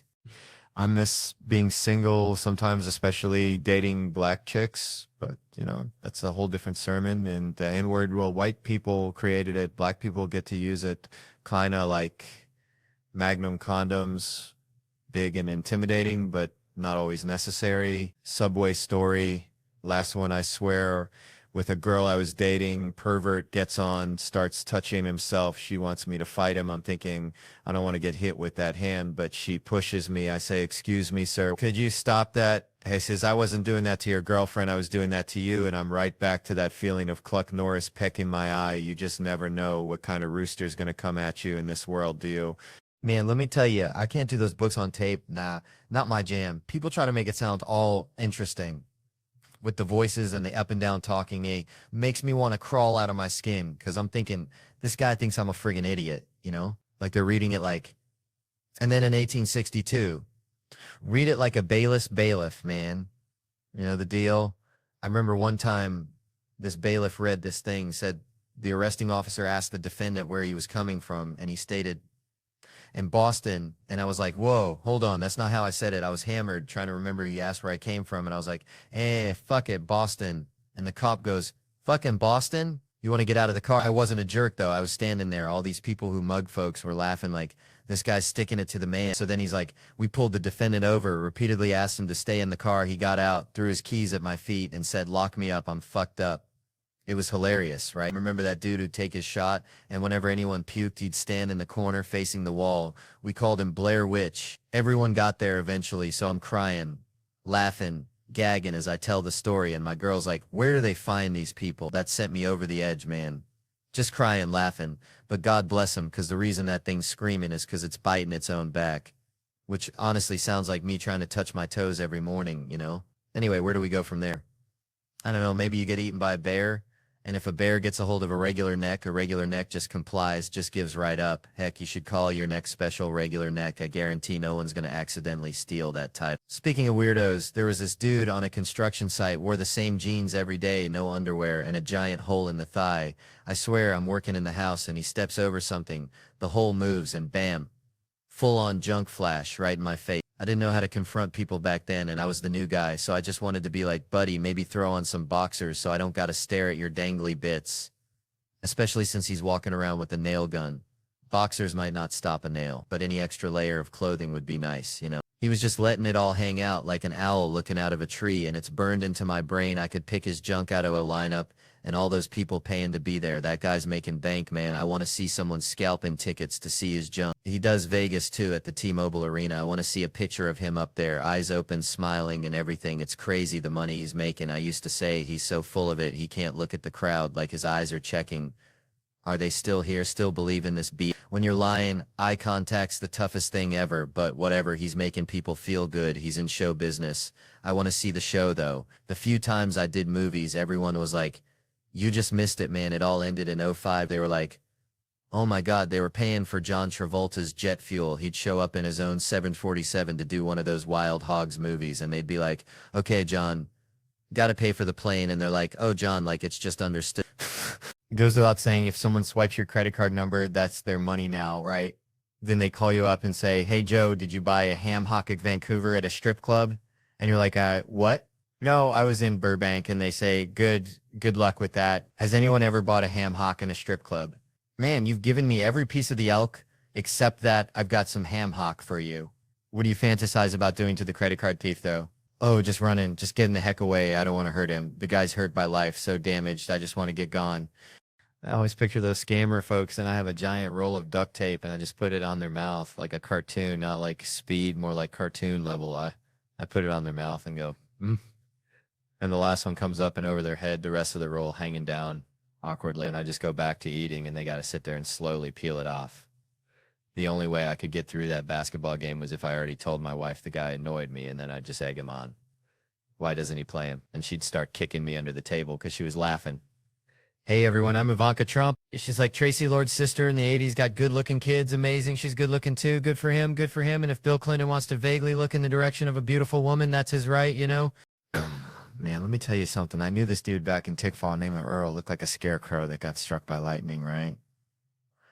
Earl had this chihuahua, Pepe, meanest little ankle biter you ever did see. Wouldn't let nobody near Earl, not even Earl's own mama. Bless her heart. She tried to bring Earl a casserole once, and Pepe went straight for the jugular like a furry little piranha. Anyway, Earl used to say Pepe ain't mean, he just protective, just like how them black mamas get when their kids mess up. I'm a count to 3, boy. You be out of them woods. And you know they ain't playing, but then you got the white mamas, Lord have mercy, they get fed up too, but it's a different kind of fed up. It's like, I've had it up to here with your insubordination, get in the car, we're going for a ride down by the lake, and the kids kids are all excited, thinking it's a fun day. Little do they know, Mama's got other plans. My own Mama, she would never take us for a ride down by the lake, but she'd sure use that story as a threat, scare us straight, saying, y'all keep messing up, I'm gonna take your asses for a ride. And I'd be thinking, Mama, you don't even have a car, you go and hitchhike us down there. It's like that Lavelle Crawford joke, good stuff, good stuff. Reminds me of the Mexican-American folks too. They got that same kind of love, that same kind of fire. They love flowers, they love music, they love white girls named Debbie, they love education, going to night school, taking Spanish and getting a B. They don't love getting up early, but they do it anyway, real slow like a turtle in molasses. They love their nanas and nonos and ninas and ninos, nano. But don't you dare call them beaters. Them old cars they drive, they'll kick you in the face faster than you can say Cheech and Chong. Call them beers, even though they drive real slow, goddamn slow. They don't like to be called Peter. You can dress them up, but you can't take them out. That's the truth, man. They name Chata and Sheila and Chima and little Chima and have a son-in-law named Jeff, and they don't like them movies where the dude has to wear contact lenses to make his blue eyes brown, cause don't make my brown eyes blue. Is it time for the race? They live in Los Angeles, San Diego, San Antonio, San Francisco, and now all over Canada. They just get cold up there. Mexican Americans have been here forever, and we're going to be here forever, and we only want what's fair. Mexican Americans, yeah, man, that's it for now. Thanks for joining us. Now the credits are going to roll. You don't have to stick around, but I do. There's my name. Woohoo, the fifth cameraman is hot. Okay, then I'm done. Can I go now? For crying out loud, what, Mommy? It's over. Just like that time Earl's mama tried to give Pepe a treat, and he bit her so hard she needed stitches. Some things just ain't worth the casserole, you know. Then growing up in Louisiana, you see some things. Like, remember old Clem used to wrestle gators down by the bayou, claimed he could whisper sweet nothings to him, but I swear I saw him bribe him with day-old donuts. Anyways, it reminds me of this time. See, I'm feeling myself, right? Thought I was all that in a bag of Zapp's potato chips. So this dude, he puts his hands on my face like he knows me, and I'm like, hold on, partner, we ain't that close, you hear? But then I see at the stance the crazy eyes like a possum cornered in a Walmart parking lot. I'm thinking, Kev, you're about to get socked. Better throw that haymaker. So bam, right in the kisser. Never punched a man in the face before. Felt like winning the lottery and losing your teeth all at once. So I'm hyped, celebrating like I just won a crawfish eating contest. All, yeah, bitch, you don't want none of this. Feeling like a real OG, you know, but then reality hits you like a catfish to the face. Jail time, one bed, one blanket. Suddenly you're offering bedtime stories, but then he tackles me mid-speech like a linebacker going after a toddler. I'm thinking, bro, I'm tiny. I got a low center of gravity like a bowling pin. I ain't going down easy, so I start uppercutting him, giving him the old Louisiana shuffle. He's losing, starts yelling for Thomas, his security guard, and Wayne, my security. This big old fella got Thomas pinned against the wall. Looked like he was trying to teach him the electric slide. I couldn't tell if Wayne was helping me or just enjoying a good squeeze. Didn't ask, didn't want to know. So then it hits me, Dallas, Texas. Getting arrested here is like ending up in a Nickelback concert. Ain't getting out till Tuesday. Gotta get out of here. Nate, my driver, bless his heart, he was OG. All right, gets the car, puts it on the curb, blocking everything. Never seen him so hyped, like he's directing a bank robbery, telling people to stuff my head down so the cops don't see. That's when I realized Nate probably used to be a hitman or something. Then he snaps at me saying, Kevin, you got a career, movies, TV, you're throwing it all away for a street fight like I just bought a fidget spinner at a pawn shop. Then he's back to yelling about cops. We gotta go, but it's too late. We get locked up right there. Cleveland, I love y'all, good night. And that's how I ended up sharing a cell with a dude who thought he was a heater on me. All right, y'all, so check it. Growing up back in Louisiana, we had this neighbor, Mr. Thibodeau, smelled perpetually of boiled crawfish and regret, always hollering about politics, right? He'd be out there in his wife beater, swamp cooler, humming louder than a gospel choir, ranting about Bernie Sanders. Only he called him that dang commie Bernard. You know, like he knew him personally. Like they shared a po' boy back in '72, maybe at a political rally for the Band-Aid on Forehead Society. Who knows with Mr. Thibodeau, the man once tried to pay for groceries with a handful of cicadas, claimed they were legal tender after the apocalypse. Now Mr. Thibodeau was convinced he and Bernie were practically blood brothers back in Vermont, called themselves the Burlington Three, swore they blew up the original Burlington Coat Factory, which, let me tell you, in rural Louisiana, that's like claiming you burned down the Library of Alexandria. Nobody knows what you're talking about, but it sounds significant. He'd be hollering about occupying Walgreens, hating the 1%, while simultaneously chugging whole milk like it was liquid gold. The man was a walking contradiction, a true bayou enigma, and he hated those right-wingers. Except for Dick Cruz said his face looked like the whole Dick Tracy movie smushed together, which I gotta admit is a visual. It's a strong visual, like a Picasso painting made of police sirens and misplaced anger. It reminds me of when I told Trump a joke once. Now he's just one McDonald's burp away from ending the world, so maybe I'm like the art critic who passed on Hitler's paintings. You know, just trying to pursue plan B. I'm part of the problem. But man, I was watching the Emmys, right? Saw they handed an award out, totally unexpected, kind of like finding a $10 bill in your old jeans. Pure unadulterated joy. Before the name was announced, you're just sitting there thinking, why do we do this yearly? This just seems silly. Then you hear your name, man. It's like, this is true love. I saw a comedian and I'm lucky enough to know them. Dan Levy was there. It's genuinely happy, like a Catholic and a Jew. Hearing good news at the same time, one is blown away and the other is just waiting to see how they can make money off of it. All right, folks. So growing up in Louisiana, right, we had this one neighbor, Cletus, real character, always wore a coonskin cap. Even in July, looked like Daniel Boone went bankrupt. Started selling fireworks out of his trailer. Anyway, Cletus was convinced aliens were stealing his garden gnomes. Like every week, another gnome gone, vanished, and he'd blame it on them dang space critters. Now, I ain't saying Cletus was wrong, but he also thought Mountain Dew was a health food, so, you know, grain of salt, and it reminds me of these new Nazis popping up, acting like they just discovered hating folks. See, back in my day, Nazi was just something your mom called you when you wouldn't clean your room. Like, Theo, you're being a real Nazi about these Legos, not some actual belief system. These new ones, though, they got this whole thing about Jews ruining everything. And I'm like, hold on a dang minute. My wife, Anna, she's Jewish. I married into this thing. I got the official decoder ring. I know the truth. And let me tell you, blaming the Jews for everything is like blaming Cletus's missing gnomes on the aliens. Maybe check the raccoons first, you know. Speaking of Anna, I was telling her the other day, I said, honey, we've been hitched for like 3.5 years now. You cool if I still crack jokes about you on stage? And she just shrugs and says, yeah, go ahead. Just don't say I'm a bitch and you don't like me. I almost choked on my sweet tea. The bar is so low. It's practically underground. I mean, that's it. That's the limit. A show about how I hate my wife would be a damn disaster. It'd be like a men's support group hosted by John Voight and Alec Baldwin. Yikes. No thanks. Truth is, Anna is a bitch. A dynamite 5-foot Jewish bitch, and I love her to death. We're polar opposites. She walks around like she's immune to opinions, doesn't give a hoot what anyone thinks. It's beautiful. I, on the other hand, need everyone to like me all the time. It's exhausting. She says being with me is like dating a mayor running for the Mayor of Nothing award. We went to Best Buy the other day to get a TV. Didn't even get the TV. I was too worried the sales guy would be mad. So I bought an HDMI cable just to smooth things over. Anna's standing there, stone-faced. The guy asks if I have a Best Buy rewards card. I say no, but I wish, and she just walks off full-on Blair Witch style, disappears into the laser printer aisle. I'm left standing there like a dang fool. The guy tries again, want a rewards card? I say no, even though I just implied it's my greatest desire, 'cause I'm picturing telling him I'm trapped in a loveless marriage with little Miss Jesus Christ, who won't let me achieve my true potential. So one day I'm gonna leave her and finally get that dang rewards card, and she's all like, Jesus Christ, Theo, you're never getting that rewards card. See, that's the Catholic versus Jewish thing. I was raised Catholic, she was raised Jewish, two different worlds.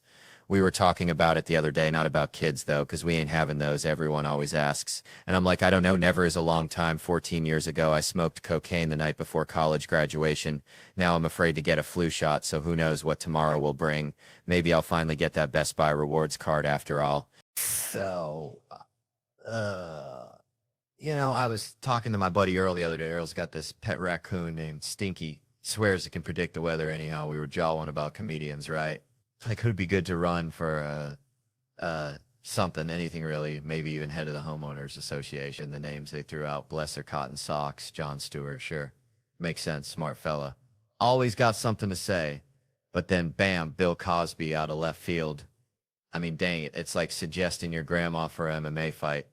Said something like, get him out of jail. Which, last I checked, Cosby's either too old or they already let him out.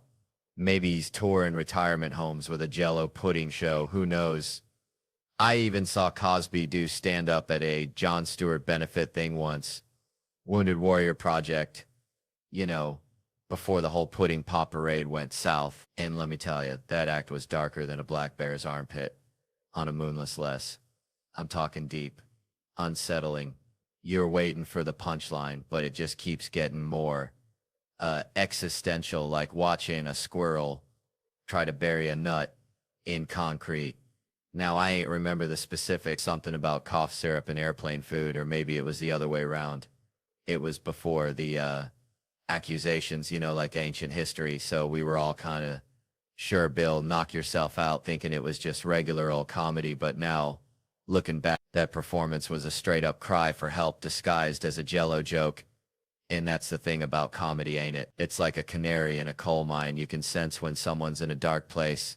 Kind of like Earl's raccoon Stinky when it starts hiding all the shiny objects.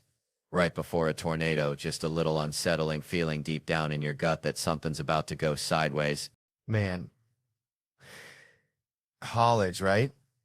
I swear, I just got a letter from my alma mater. Felt like Christmas morning, kind of, you know, until I opened that sucker up. Said, hey, Theo, remember us. We're the reason you're in debt. Just kidding, mostly. Then they hit me with this line, and I'm paraphrasing here because I threw the damn thing in the trash after, but it was basically, hey, cough up some dough. We want a gift, but, only if it jingles. Now, I'm no mathematician, but back when I was slurping ramen in that glorified daycare, I was forking over about 15 grand a semester, twice a year for 4 years. Do the math, folks. That's like 120,000 clams. I practically bought the damn library. So, excuse my French, but are you telling me that after I essentially funded a small African nation's GDP with my tuition, you got the audacity, the sheer nerve to ask for more? What is this, a hostage situation? I feel like I'm dealing with my cousin Gary.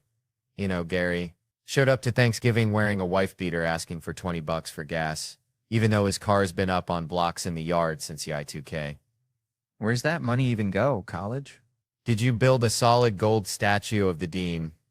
Is there a secret underground bowling alley I never knew about? I bet it all went into those stupid study abroad programs where kids go to Italy and take pictures of pizza. Meanwhile, I'm eating ketchup packets in the library, trying to decipher Shakespeare with a hangover the size of Louisiana. I got buddies, they're all, Theo, be a good alum. Donate. They even wear the college t-shirt like they're still trying to impress their RA. Look, if you're a grown man still sending money to your old college, that's like still paying your ex-girlfriend's rent. She ain't coming back, buddy. You're just enabling her kombucha habit. That college, that's a $120,000 hooker, and you fell in love with her. In the letter, they were all like, it's been a while since you donated. I felt like firing back. It's been a while since you housed and educated me. I thought we had a deal. I gave you my money. You gave me a piece of paper and a crippling sense of inadequacy, but they gave me this cinder block room, smelled like stale beer and regret, covered in a Reservoir Dogs poster and the first real heartbreak of my life and probably HPV. And that's it. That's the ROI? Man, what even is college? Seriously, somebody tell me, because I went and I still ain't got a clue. I was 18, looked like a thumb with hair, living like a Ninja Turtle on a diet of cigarettes, Adderall and Natty Light. It was a 4-year-long game show. Do my friends hate me or do I just need to sleep? But instead of winning money, you just lose a fortune. And the kicker? I agreed to this deal when I was 17, no lawyer present, wearing sweatpants with pizza sauce on the knee. That's gotta be illegal, right? They tricked me like Brendan Dassey on Making a Murderer. Pulled me out of high school, 2 guys in clip-on ties like, come on, son, do the right thing, sign here, you'll be an English major. And I fell for it. An English major. 120 grand so some professor could tell me to read Jane Austen and then I didn't. Y'all can laugh, but that's the worst financial decision I ever made, and I once bought a used jet ski from a guy named Bubba who claimed it was slightly haunted. All right, Ololo, what up? Lad up. Let me tell you something. I was driving here from the airport, right? And I saw this bumper sticker, keep the country, and I thought, damn, that's like me trying to keep Theo, like, good luck with that, buddy. I'm a runaway train of weirdness, always have been. Reminds me of my Uncle Dale back in Louisiana, bless his heart. That man thought he was a squirrel, not like a metaphorical squirrel, like legit burying nuts in the backyard, chattering at dogs. We tried to tell him, Uncle Dale, you're a 6'2" plumber, not a rodent. But he'd just stare at you, twitch his nose, and scamper up a pecan tree. Now, hear me out. This ain't about squirrels, although maybe it is. It's about locals, right? Like, what is a local anyway? Is it about birth certificates? Is it about speaking pidgin so good you can order a shave ice blindfolded? Or is it about something deeper, like having the mana, the aloha spirit, the the thing that makes you not want to punch a tourist in the face when they ask you where they can find the authentic Hawaiian experience. See, I think it's kind of like my Uncle Dale. He wasn't born a squirrel, but damn it, he became one. He embodied the squirrelness, you know? He lived the squirrel life, and maybe, just maybe that's what being a local is all about. You don't got to be born here, but you got to become Hawaii. You got to respect the land, the people, the culture, the pineapples that allegedly make your jizz taste like sunshine. And if you can do that, if you can embrace the weirdness, the beauty, the keep the country vibe, well, then you just might earn your place in the Ohana, even if you still can't pronounce Helma Hamuno Kunuko Pua. And if you can't, well, just blame it on the Micronesians. They'll understand. I'm just kidding. Micronesians, I love y'all. You're the reason I'm not the most hated guy on the island. That's a precious, precious gift. Thank you, Jesus. All right. How we doing tonight? Y'all good? You look good. Even you in the back with that thing you call a shirt. Bless your heart. Reminds me of my cousin Dale. Bless his soul. Always wore shirts. 2 sizes too small. Said he kept his power source contained. Dale was a plumber, and by power source, I think he meant his beer gut and the methane factory behind it. Anyway, Dale also loved those true crime shows, the ones about guys who, well, let's just say their power source was pointed in a different direction, you know? It's wild, right? These ladies out are glued to these shows about dudes doing unspeakable things that make a honey badger blush, but then you'll go walk alone in the dark listening to true crime podcasts like you're researching your own demise. It's like watching a documentary about bear attacks and then going camping with nothing but a harmonica and a dream. Now, I saw one of them shows about a guy terrorizing joggers at dawn, and I haven't jogged since. I'm talking flat out retired from the whole dang exercise scene. You try to get me on a treadmill now, I'll look at you like you just asked me to wrestle a gator in my underwear. It's all bench press and protect the posterior from here on out, boys. Don't forget that rowing machine. That's just begging for trouble. Out there looking all vulnerable. Can you imagine the headline? Theo Von, renowned intellectual and connoisseur of gas station sushi, assaulted on rowing machine. No, sir, not on my watch. Ah, you bet your sweet bippy if some creep's chasing me in the park, stark naked and fueled by pure malice. I'm not just jogging, I'm entering the dang Olympics. Usain Bolt levels of speed, high knees and all. That's right, Schultz wasn't jogging in the park at night, son. He was auditioning for the Fast and the Furious with 7. All right, settle down, y'all. Let me tell you something, my cousin Ricky, bless his heart, he used to try and catch squirrels with a butterfly net, right? Butterfly net. Said he was going to train him to pull a little wagon like a gosh darn miniature Clydesdale team, and I'm sitting there thinking, Ricky, you're about as likely to train a squirrel as you are to teach a possum to play the banjo, but hey, that's Ricky. Reminds me, people laugh at folks' imperfections, their little stumbles and bumbles, you know, physical flaws, things you can see plain as day. And yeah, it's funny sometimes, like when I tried to wear Crocs to a wedding. Hilarious. Disabilities, that's a whole different ball game, ain't it? Most ain't funny, especially the ones that end up on quilts or those 10K runs. Those are straight up tough, no joke about it. But then you got these weird situations, these curveballs life throws you, and you got to ask yourself, is that funny? And let me tell you, I got 3 examples that'll have you question your entire existence. First, foreign accent syndrome. You hear about it? Folks get bonked on the head, bad car wreck or something, wake up talking like they're from freaking Belgium. It's not funny, the head bonk part, but the accent? Oh, brother. And try not to giggle when you see a fella from Alabama suddenly sounding like he's running a trattoria in Naples, saying something like, the tractor, she's no working no more. If that ain't funny to you, you need to check your pulse, friend. But the real kicker, British lady, never left her town for 33 years, gets in an accident, wakes up talking with a Chinese accent. Chinese? Suddenly she's all, hello, I have no conversated with you over many moons. You want a cup of tea? Do you hear what I'm saying? Tell me there ain't a god with a seriously twisted sense of humor. And don't get all woke on me, it's a white lady. It's like she ordered the wrong accent on Amazon. But look, that British lady, she can say what she wants, maybe even start offering happy endings with that tea. Who knows? All right. If you're still stone-faced, how about this? Persistent genital arousal disorder? Basically nonstop, you know. Every 90 seconds. Imagine trying to hold down a job like that. Trying to sell someone a used car. This baby's got low mileage. Bam. Or getting groceries. They can't get any peace, any calm. It's just a mess. It's just, can I try on this shirt? Forget the shirt. I need new pants. And some poor soul's got both those afflictions. Can you imagine? Sorry to hear about your dad passing away. Ooh, that feels good. I just made that up. Maybe not funny to you, but I'm rolling with it. Still not convinced? Tourette's. My fifth grade Catholic school. New kid walk in on a Wednesday mass day. Priest starts, in the name of the Father. Kid, infant yells, fuck your cunt. Silence. Priest keeps going, Holy Spirit. Kid again, lick my balls. Fuck you. I'm dying. Trying not to explode. Kid next to me whispers he's got Tourette's. It gets old. I never got old. Best 3 years of my life, especially the substitute teacher. They didn't warn her it was biblical. Saw a 10-year-old shatter a grown woman's spirit. Poor lady walks in, read chapter 3, tick starts building. She's like, what's going on? He starts painting his own shirt with markers every day. She didn't know. Then he does his face. She's like, stop that. He goes, you bitch, fuck you. She's breaking down. What's happening? They're like, that's Kevin. Why are you crying so much right now? She died inside, quit teaching, but she's fine, you know? Probably selling candles on Etsy now, telling folks the scents are inspired by inner peace. The important thing is just look for the joy, or at least try to find the humor even when it's dark. It's a midnight deer stand or something. Man, reminds me of my uncle Earl, God rest his soul, used to cut in line at the Piggly Wiggly something fierce, said he was testing their security, which was just his way of saying he didn't want to wait behind Mrs. Higgins and her 800 coupons anyways.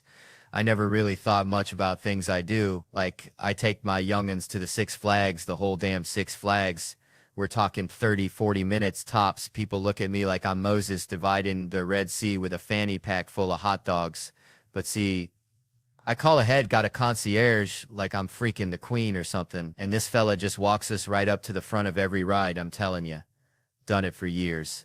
And I got to tell my kids, look here, this ain't charity. This ain't some kind of Willy Wonka golden ticket situation. This is earned. Your old man worked harder than a one-legged cat in a sandbox to get us to the front of these here lines. But there's rules. See, stricter than my grandma's Baptist potluck. Rule number 1. And this is paramount. We're strolling past these folks who've been waiting longer than a possum in a pear tree. You do not, and I repeat, do not make eye contact with these heathens. You hear me? Look straight ahead. Like you're riding a Clydesdale towards the gates of heaven. Don't glance left, don't glance right, because these folks, they're going to unleash the hounds of hell with their words. They're going to say, I look like I smell a wet dog and regret. They're going to say things about you that'll make you want to join the Amish, but you ignore it. You just let that negativity roll off you like water off a duck's back, because here's the truth, son. When we're back in the Yukon headed home, we ain't never going to see these poor souls again. They're going to be stuck in that line, hotter than a jalapeno in July. Probably still arguing about whether the guy with the Mickey Mouse ears cut him off, and honestly, they're probably going to be in a line for the rest of their lives. Ain't that something? Just a line, folks, just a line. All right. So let me tell y'all something. Growing up in Louisiana, we had this old beagle named Blue, right? Dumber than a box rocks, but loved him to death. This dog, I swear, thought his own farts were a gift from God. Chase his tail round and round, snapping at that phantom smell like he just cornered the Easter Bunny. Reminds me, kinda, of how folks are treating this whole AI thing, you know? Sniffing around something they don't understand, thinking it's gonna solve all their problems, when really it's just gonna leave them gagging on its digital flatulence. I'm telling you, this AI stuff, it's, like when my cousin Earl tried to make moonshine in his bathtub, sounded good on paper, ended up with a whole lot of nothing but regret, in a bathroom that smelled like burnt tires. See, everybody's talking about how AI is going to revolutionize education, personalized learning, make every kid a genius. But I'm looking at it like Earl's bathtub moonshine.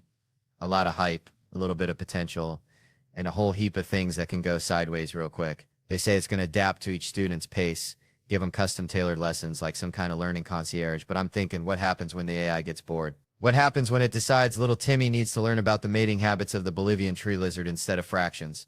You think that algorithm cares that little Timmy's got a math test next week? Hell no, that algorithm's going to be off chasing digital butterflies, leaving Timmy in the dust with a bunch of tree lizard facts he can't use to save his life, just like when old Blue was chasing that fart, got nothing but air, and learned less than the dirt he snuffled. All right, hold on now. Let me tell y'all something. So, I was back home in Louisiana, right? Place flatter than a pancake after Mama Sue sits on it, which, bless her heart, ain't nobody wanted to see. And my buddy Earl, bless his heart too, kind of simple fella. Earl's got this bucket list, right? Now, most folks, they got traveling the world, skydiving, maybe learning to play the dang harp on their list. Earl wants to learn how to belly dance. Belly dance. I swear I almost spit out my sweet tea. Told him, Earl, you look like a busted refrigerator. Try and wiggle, but you go on with your bad self. But it got me thinking about meeting Obama. You know, Bo, as I called him, real, in the White House. Like I told my wife, girl, this my De Niro moment. You better recognize, and how I did my Denzel impression. Chomp chomp. Training day. Nobody clapped. I swear it was racist. Anyways, it was just such a small thing, belly dancing dreams and presidential handshakes, all mixed up like grits and gravy. But the other day, it really pissed me off when I saw Cube talking about how I walk. You know, he just stays angry because his top lip never moves. Reminds me of my Uncle Ray. That dude looks like he hasn't had a decent haircut in 5 years. But you know what made me think this is the same Nicole Kidman where she couldn't even clap? She just had boomerangs for hands right there. The point is, folks are so dang worried about these big, grand bucket list items, the things they think are important, that they forget about the little things, like just getting out there, running along the beach like I like to do, but then somebody threw shit at me, literally. But no matter what, folks are so worried about feet, you just got to realize you can't take steps in life without them. And that reminds me, I got some gala ladies coming over to get their feet blessed. It's all connected, see? Belly dancing, the president, bad haircuts, feet. It's all just a bunch of crazy life stuff, and that's just how I feel, like a possum playing dead on a hot asphalt road, hoping nobody mistakes you for a speed bump. All right, settle down, y'all. Let me tell you something. Used to have this Chihuahua back home, okay? Little fella named Napoleon, thought he was a Rottweiler, I swear. Hated baths. Hated him worse than I hate lima beans, which is saying something, because I think lima beans were invented by the devil himself. Anyways, reminded me of Kevin, because remember when Kevin wasn't famous? Shoot. He'd show up smelling like a gym sock and a dreamsicle, you know? At least twice a week he would shower back then. Now it's all cologne, like he's trying to fumigate a whole damn city block or something. Got that cloud around him like Pigpen from Peanuts. They call it something else back in Louisiana, but I ain't saying it. But you know what, though? All this money and fame hasn't really changed the dude much. Truth be told, still the same old Kevin, same piece of work, always been a little rascal, like a squirrel hiding nuts in your couch cushions, ain't paying nobody on time. Like my Uncle Cletus after a weekend at the casino, always promising, never delivering. That's why they doing the intervention, need money. And people think I'm just laying around my pool all day, sipping sweet tea and getting a tan, like I'm living the life of Riley. But I'm grinding, man, I'm hustling. Got to go to radio stations, TV stations. Sometimes I got to get on the phone and cuss someone out. And it's costing me, man. I pay way too many people. I'm about to cut this whole damn thing off and build a bunker. But then, you know, they reel you back in, tell you they need you. Like Iramora needs a shark. So here's a question, though, and this is a real one.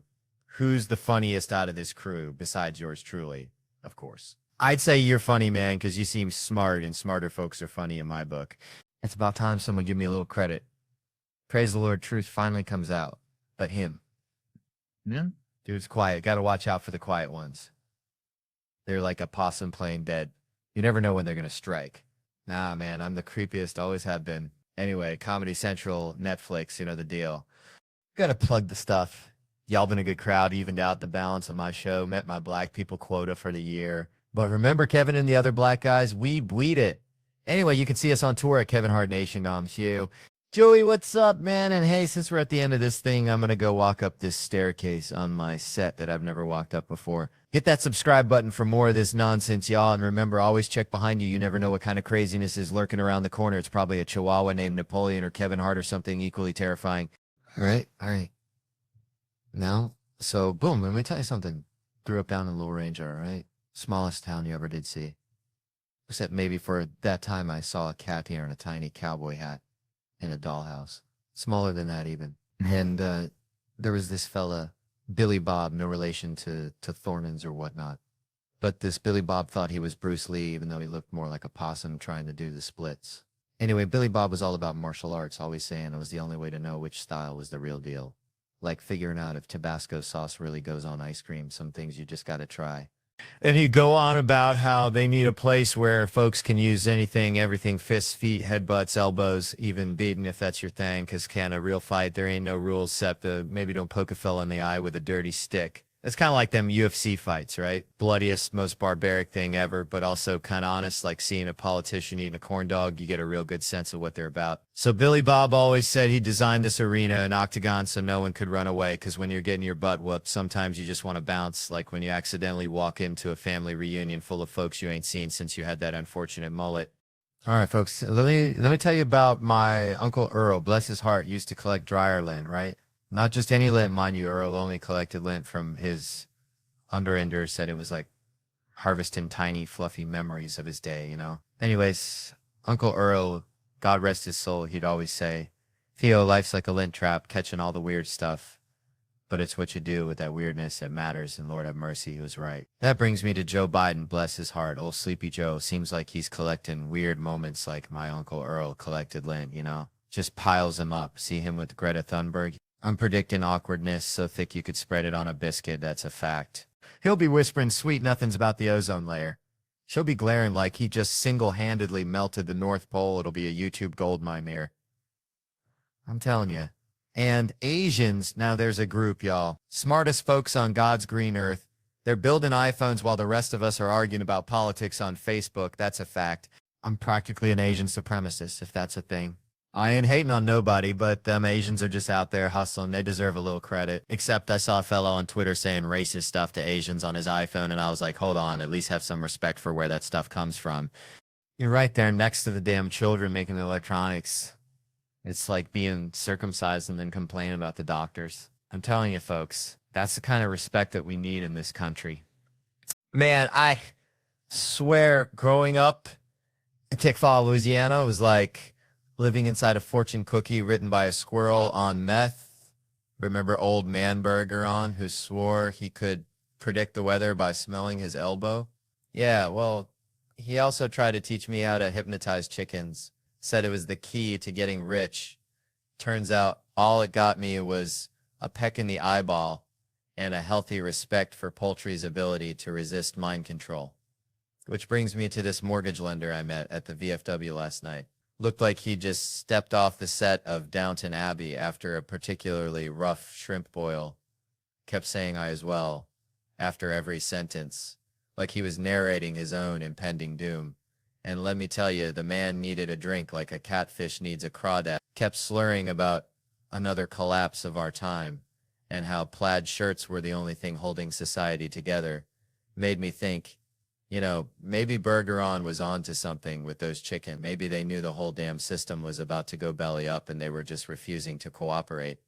Maybe that's why the economy's always on the verge of imploding, because we got a bunch of folks making decisions who'd rather be slapping the table and talking about I as well, instead, you know, figuring out how not to bankrupt the whole damn country. So yeah, maybe the next time you're looking for financial advice, skip the banker and go find a chicken. At least you'll get an egg out of the deal. Man, Spokane, it's something. Ain't it? Reminds me of my cousin Earl back in Tickfaw, Louisiana. Earl was so slow, bless his heart, he thought a quarterback was just a fancy word for a homeless fella sleeping in a football stadium. But Earl, he had heart just like this crowd here tonight. Y'all are sticking with me, even though I feel like I'm wrangling a herd of feral cats up here. I swear I went for a run earlier trying to clear my head. Ended up near the bus station, which, let me tell you, is like a meth convention with pigeons. Got my cardio and dodging folks higher than giraffe butts.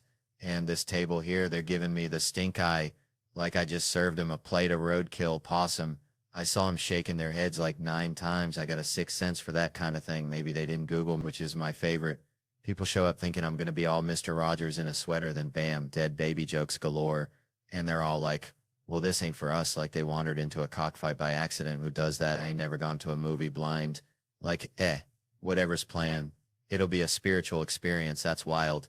And you brought your friends. Like, hey, y'all want to see this comedian I found under a rock? Now your friends are reconsidering the entire French, feeling like they've been dragged to a hog killing after prom night. I'm killing for maybe half this crowd, which statistically makes this the worst audience of the entire weekend. But hey, it's a holiday show. I'm getting paid that sweet, sweet holiday dough, so I can't complain too much. Spokane, bless your hearts. Y'all buy tickets, but then just stare at me like I'm explaining quantum physics to a chicken. You laugh at the pedophile joke, then you get all judgmental. It's a good joke, people. What do you want? For real? What were you expecting? You ain't the best audience member neither, pal, and this ain't even a good crowd, so you're officially the worst of the worst. Congrats. Your husband there, he probably hates that joke too, but I like him better than you, truth be told. I had more fun dodging needles and crazies at the bus station. At least that was a challenge, but honestly, at this point, watching me completely lose my mind on stage is better than the material. How often do you get to see a fellow with a Netflix special completely unravel like a cheap sweater at a biker rally? That's something, ain't it? I'm genuinely shocked y'all are still here. I'm actually impressed. Makes me kind of proud. Kind of like watching a three-legged dog try to win the Kentucky Derby. You ain't gonna win, but damn, you got heart. And sometimes that's all that matters, except maybe a bottle of whiskey and a good cry later tonight. Think I'll go see if Earl's free. Man, growing up in Tickfaw, Louisiana, population maybe 100 and a dog, life was simple, like cornbread and Chitlin Simple, I swear. I remember one time, me and little man, that's what we called him, because, well, he was little and a man we were catching crawfish down by the bayou, and this old lady, Miss Ethelyn, she comes strolling by with her chihuahua. Peaches dressed in a full-on Saints uniform, because that's just how Miss Ethelyn rolled, right? Anyway, Peaches starts barking at the crawfish. Miss Ethelyn starts yelling at Peaches.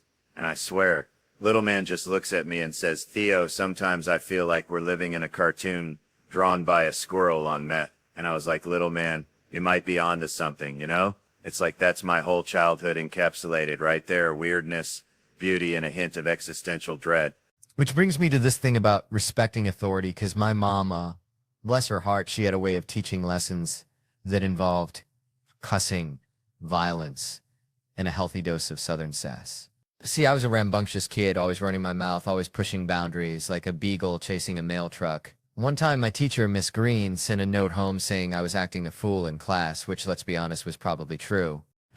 All right, folks, let me tell you something. Reminds me of my cousin Billy Bob, bless his heart, used to catch catfish with his bare hands down at the bayou, slick as a Ollicott's promise. And one time, he reels in this monster, this flathead looking like it swallowed a bowling ball. And Billy Bob, he just stares at it, eyes wide as saucers, and says, why ain't you just something? Which is exactly what I thought when I saw this study, right? About how social media, that dang thing, is making us lonely, like a hound dog on a chain, you know? They say folks compare themselves to these Instagram models, these perfectly filtered lives, thinking everyone's living in a damn magazine, which is bullcrap. Because I'm pretty sure half of them are using so much Photoshop they look like aliens trying to pass as humans at a Walmart convention. And it's making them feel bad, like they ain't good enough, which is a dang shame. Because everyone's got something special, like my Aunt Mildred's potato salad. Looks like roadkill, but tastes like heaven. So they're feeling left out, disconnected, like a landline in a cell phone world, and spending all their time online, looking for likes, instead of actually talking to folks face to face. Real human connection, like a hug from your grandma after a long day of shoveling manure. And it's a vicious cycle, a hamster wheel of sadness, where you just keep running and running, but never get anywhere, never find true happiness. Which, let's be honest, is probably just a warm plate of cornbread and a good dog anyway. So what I'm saying is, put down your phone, folks. Go outside, talk to a neighbor, pet a stray cat, maybe even learn to catch catfish with your bare hand. 'Cause life's too short to spend it chasing digital ghosts.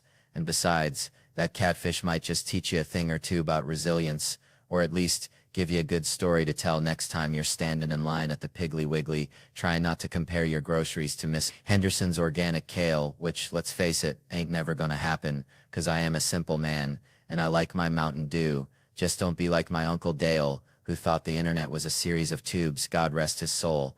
Yeah, let me tell you something. Growing up in Tickfaw, Louisiana, we had this dog, right? Oh, Blue. Bless his heart, dumber than a bagged egg hammers, used to chase his tail till he threw up, then try to eat it again. But Blue, he had this one trick, seeing a car coming a mile away like he had radar or something. Reminds me of my girlfriend in true crime, I swear. She's obsessed with serial killers like Blue was with his own rear end. I mean, her Netflix queue is just a parade of Manson, Bundy, Dahmer. It's like a horror movie marathon every night. It's nuns getting off, hookers disappearing, kids. Well, you get the picture. Then she watches Great British Baking Show after like a palate cleanser after a feast of darkness, which I find so goddamn terrifying. Now listen, I grew up in Louisiana, right? Where the only thing thicker than the humidity is the judgment at a potluck after church. And let me tell you, even I wouldn't trust myself to wrangle a herd of toddlers single-handedly.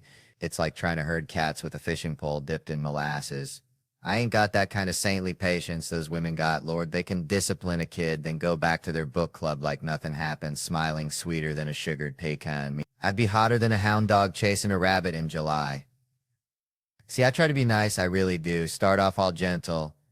Hey, hey, now don't touch that sugar. Then 5 seconds later, I'm morphing into a Cajun drill sergeant, yelling, "Get over here, you little heathen. Put the thing down." I said, nah. It's like my blood pressure's tied directly to their level of chaos, and their chaos is usually at 100. To my son, bless his heart, when he throws a tantrum, it ain't like a normal kid crying. He does this weird guttural moan, like a possum 7 in existential crisis. It's the dumbest thing I ever seen. But it also kind of scares me, I ain't gonna lie. One time I thumped him, just a little one, to knock him off balance. He didn't know what to do, like a squirrel trying to ice skate. But my daughter, she's a whole different breed. That girl's got me wrapped around her little finger tighter than a tick on a coonhound. I spoil her rotten. I admit it. That's what daddies do, right? But the crazy thing is, she knows she can play me. She's like a miniature Machiavelli in a tutu scheming against me and her mama. Man, you know, growing up in Louisiana, we had this neighbor, Mr. Thibodeau, smelled like catfish and regret. Always said, "Theo, son, sometimes it pays to do a damn fool." And I never understood it till I saw my buddy Earl get fired from Bubba's Bait and Beer. See, Earl thought he was slick, thought he was a swamp ninja, kept tasting the inventory, you know, for quality control like he was sommelier or Bud Light. But Bubba, he ain't no dummy. Bubba's got eyes like a hawk and a heart full of diesel, so Bubba calls Earl in and says, "Earl, you've been lubricating your tonsils a little too liberally, ain't you?" And Earl, bless his pea-picking heart, he says, "Bubba, I quit," like he's sticking it to the man. When Bubba was already halfway to writing him up for stealing beer, reminded me of when I tried to sneak out of Sunday school after the sermon about Noah's Ark. Thought I was being all sneaky like a damn raccoon in a hen house. But Miss Gertrude, bless her soul, she caught me by the ear. Said, "Where you think you going, Theodore? The good Lord sees everything." Which brings me to this whole thing about guys getting rewarded for being, well, less than stellar. Like this dude I saw online, bragging about quitting his job before they could fire him for, let's just say, unprofessional conduct. Wink, wink, nudge, nudge. Like he's some kind of rep, a modern-day Robin Hood stealing from the less fortunate interns. Reminds me of my cousin Ricky, who dropped out of community college, 'cause he said quantum physics was for nerds. Now he's trying to start a gator wrestling business. Says it's the next big thing. People are actually giving him money. Makes you wonder, don't it? Like, are we living in a world where the biggest goofballs get the gold stars? My other buddy's talking about cleaning boats. Claims he's turning his life around, right? Sure you are, but more likely he just ran out of bail money. These hangovers in my early 20s used to feel fun. Now every shot of Jack feels like one step closer to becoming a middle-aged guy who cleans boats and blames his daddy for his problems, dang. Lucy, 국장 트릭 수저 프로 PI.